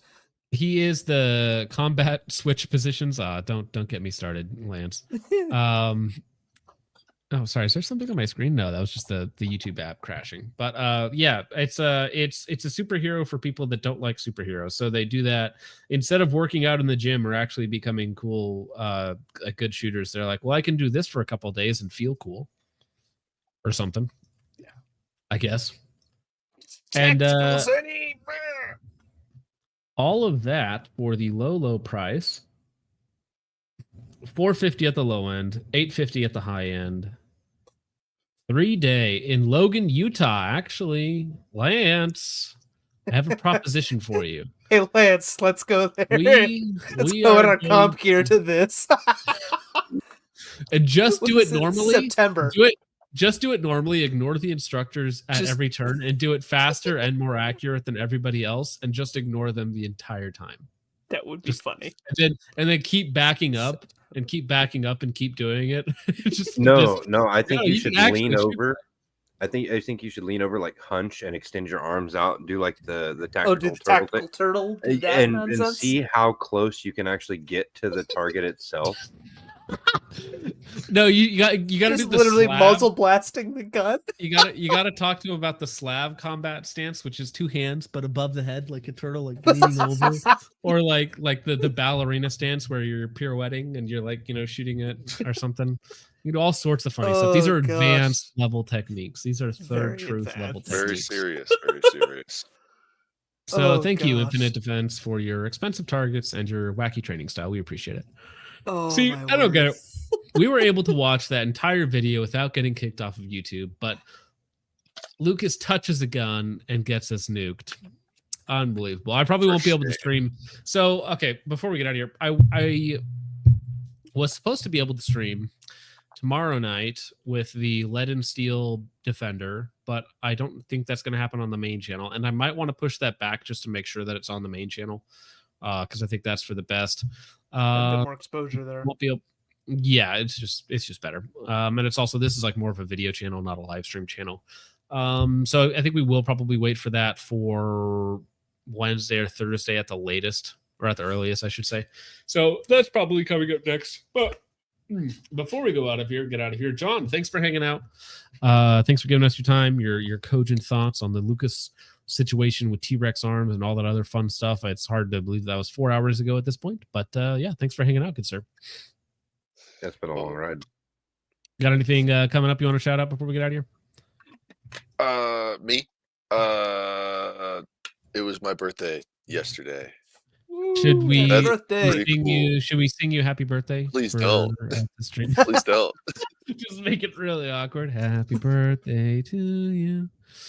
Happy birthday to you. Happy birthday, dear Dang. Happy birthday to you. All right, excellent. Richard, what do you got going on, sir? Well, I will be uploading clips of this whole mess up on the second channel, the one that you guys are currently watching this on. So if you're not subscribed, you should be. And I will be out on Wednesday. I'm having surgery, so I will be out for at least 3 to 4 days, depending. He'll be a woman when he gets back. No, they're just cutting off my teeth, not my. No, you gotta come back. Just do a high pitched voice. I just had my surgery. So yeah, that's gonna be fun. It is oral surgery, so that's always great. Grantham about to be really excited for that. Yes. So, I don't know if we had 3 minutes here to cover the ammo we'll push it ink. off. We'll skip it. We'll talk about it later. I don't want to run on ammo ink before I buy up some more of their ammo, so we'll push that off till later on. Logan, what do you got going on? Just got a regular USPSA match coming up. Like next major match. There's one out in Montana in July. So next month, good practice for that. But right now I'm running a limited gun while my limited optics gun is off for some warranty work. Well, okay. So what happened with the superior staccato? There was something weird where the mag release it was kind of wearing away, and the mag release itself was kind of working its way inwards toward the gun. So sending in saying, "Hey, something's going on." So they want to take a look at it. Glock perfection is what I'm hearing with that. Interesting. All right. One more. No, wait. So what limited gun are you shooting? I'm currently shooting my friend's STI Eagle 5.0. Okay, so it's similar. Yeah. There you go. Yeah. So Richard, one last thing. A good time with that. Yeah, I promised high sensitivity in the chat that I would give him at least one before we left. There you go. A man of your words. I am. All right, gentlemen. Well, I want to thank you all very much for hanging out with us for nearly 4 hours across 3 different platforms as we get chased around the internet like the vermin we are. But thank you very much for hanging out. Thank you for Lucas Bachman for showing up and talking us through a couple of things. Thank you for John Lovell for providing the entertainment tonight. This one's on you, buddy. But with all that out of the way, gentlemen, thank you so much for watching. I hope you enjoyed. I will see you in the next one. God bless. Man, these people took my peace from me, then they froze my bank account. I got so much hurt inside me, got no way to let it out. Think I'm stuck in the silence, where's my faith? I'm dying. Yes, I was a mess, but now I walk with Zion. The post that I'm dropping on Twitter, they tell me, hey, don't preach that. Now people don't see me in public, I'm riding with Jesus laid back. With all of the money and fame, still couldn't get my peace back. With all of the money and fame, still don't get to see my children. People see my Twitter, but they don't feel what I'm feeling. So I turn to Jesus, yeah, now I'm forgiven. Praise him, Lord Jesus. Praise him, Lord Jesus. They don't understand the things I say on Twitter. Praise him, Lord Jesus. They don't understand the things I say on Twitter.